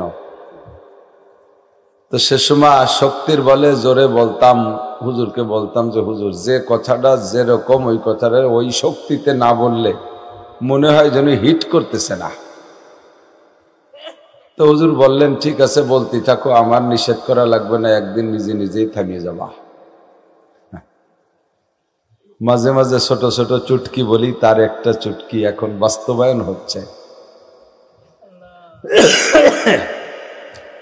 বুড়ো চার দোকানে বসা এক যুবক যে সালাম দিছে, তোর বাপের নাম কি? এই আমার আব্বার নাম এই। তোর বাপ? ওহ চিনি তো, তোর বাপ তো আগে এই জায়গায় আসতো, একসাথে দুইজন কাইসিয়ে পাল্লা দিতাম চার দোকানে। তোর বাপরে দেখিনি অনেকদিন, মারা গেছে নাকি? কয় না কাকা আছে বাইসে। তো বাইসি আছে, যে কাশের কি হয়েছে? কাশ সারছে? হ্যাঁ কাশ সেরে গেছে, বেশ কিছুদিন কাশে না সেরে গেছে। কি ওষুধ খেয়ে সারলো? কয়তো কোনো ওষুধই কাজ হয়নি, কাশতে কাশতে বল পায় না, সে এমনি সারাম দিছে। বল থাকলে আরো কিছুদিন কাশত।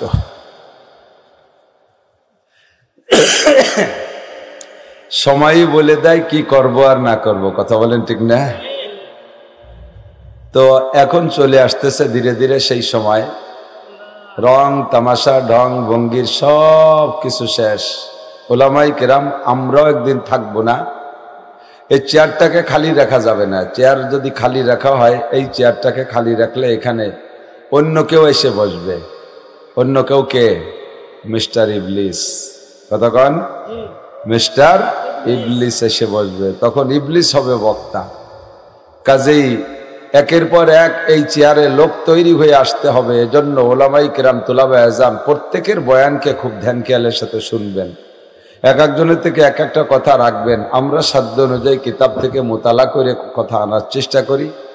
এ কথাগুলোকে আপনারা ইনশাআল্লাহ অন্যের কাছে বয়ান করতে পারবেন। পাশাপাশি নিজের জবানকে পরিষ্কার করার জন্য এবং বুকে সাহস বাড়ানোর জন্য কথার মধ্যে লুজুদাত, সিঁড়ি আর মিষ্টিত্ব পয়দা করার জন্য একটা আমল আছে। শর্টে আমলটা বলে দিয়ে নেই। সেটা হলো, আপনি প্রতিনিয়ত সকাল সন্ধ্যা, আলেম তালবে ইলমদেরকে বলছি, সকাল সন্ধ্যা ফজরবাদ মাগরিববাদ সূরা দাহার তিলাওয়াত করবেন। সূরা দাহার তিলাওয়াত করলে আল্লাহ তাআলা জবান পরিষ্কার করে দেয়, কথা বলার সাহস দেয়, জেহেন বৃদ্ধি পায়, কথার ভিতরে নূর আসে। সুর না হলেও নূর হয়। যা বলবেন তা মানুষে শুনবে, যা বলবেন তা মানুষে শুনবে। মুফতি আব্দুল গফফার সাহেব হুজুর দামাত বরকাতুল আলিয়া, সুর নাই, কেমন কথা বলে শুধু শুনতে মনে চায়। সুর নাই, খালি শুনতে বলে। আবার অনেকে আছে সুর দিয়ে মজলিস গরম করে রাখে। তবে সুরের চাইতে নূরের দাম বেশি। কথা কন না কেন? সুরের চাইতে নূরের দাম বেশি। কথায় নূর পয়দা করার জন্য আপনি আমলটা ঠিক রাখবেন। সারা জীবন ভরে ফজরবাদ মাগরিববাদ সূরা দাহার 29 নম্বর পারার ভিতরে আছে, সূরা দাহার তিলাওয়াত করবেন। আল্লাহ তাআলা যুগে যুগে হক্কানে আহলে হক আলেম পয়দা করে দিক। সবাই বলি আমিন। আলোচনা ওলামাই কিরাম সবাই করি। একটা জিনিস লক্ষ্য করছেন কিনা তো জানি না, একটু ফিকির করলেই বুঝবেন। আমরা কিস্সা কাহিনী, গল্প স্বল্প, হাসা কান্দা, চুটকি মুটকি ইত্যাদি যা কিছু বলি না কেন, সব কিছু বয়ানের সার খোলাসা দুইটা জিনিস। দুইটা কথা হলো বয়ানের একেবারে রেজাল্ট। তা হলো আমর বিল মারুফ নাহি আনিল মুনকার, সৎ কাজের আদেশ আর অসৎ কাজের নিষেধ। কথা বলেন ঠিক কিনা? যত সৎ কাজ আসে এগুলো আমরা স্টেজে আলোচনা করার চেষ্টা করি। যত প্রকার অসৎ কাজ আছে তার ফলাফল কি হবে, নতিজা কি হবে, রেজাল্ট কি হবে, এই খারাপ কাজের বিচার কি হবে, এগুলো দিয়ে আমরা আতঙ্ক দেই, ভয় দেই। এটা হলো সৎ কাজের আদেশ আর অসৎ কাজের নিষেধ। এ মর্মে আমি চলমান সরকার, এটা শুধু আওয়ামী লীগ সরকারের স্বভাব না, সব সরকারেরই স্বভাব, নিজেদের ভিতরে যে দুর্বলতা আছে ওই দুর্বলতার কারণে উলামায়ে কিরামরে মাহফিল করতে দিতে চায় না। কারণ মৌলবীরা একেবারে ওপেন ফিল্ডে ওনাকে দোষগুলো বলে দেয়, তাতে ওনাদের একটু ইজ্জত যায়। এই জন্যই করে না, মাহফিল বন্ধ, এ কারণে মাহফিল হবে না, ও কারণে মাহফিল হবে না, এখন মাহফিল করা ঠিক না, এখন মাহফিল করলে একটু অসুবিধে আছে। কি অসুবিধে তা কয় না, কারণ মাহফিল করা যাবে না। ওনারা রাজনীতির কথা কয়। আমি বলবো সরকারের যা দাবি, সরকার যা বাস্তবায়ন করতে চায়, উলামায়ে কেরামরা তাই বলে।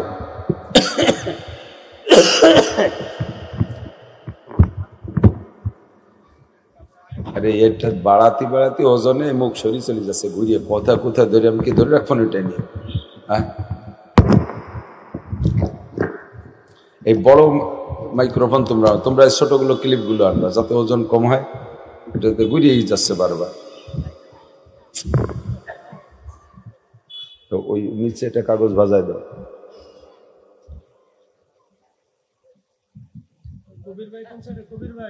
আচ্ছা ঠিক আছে।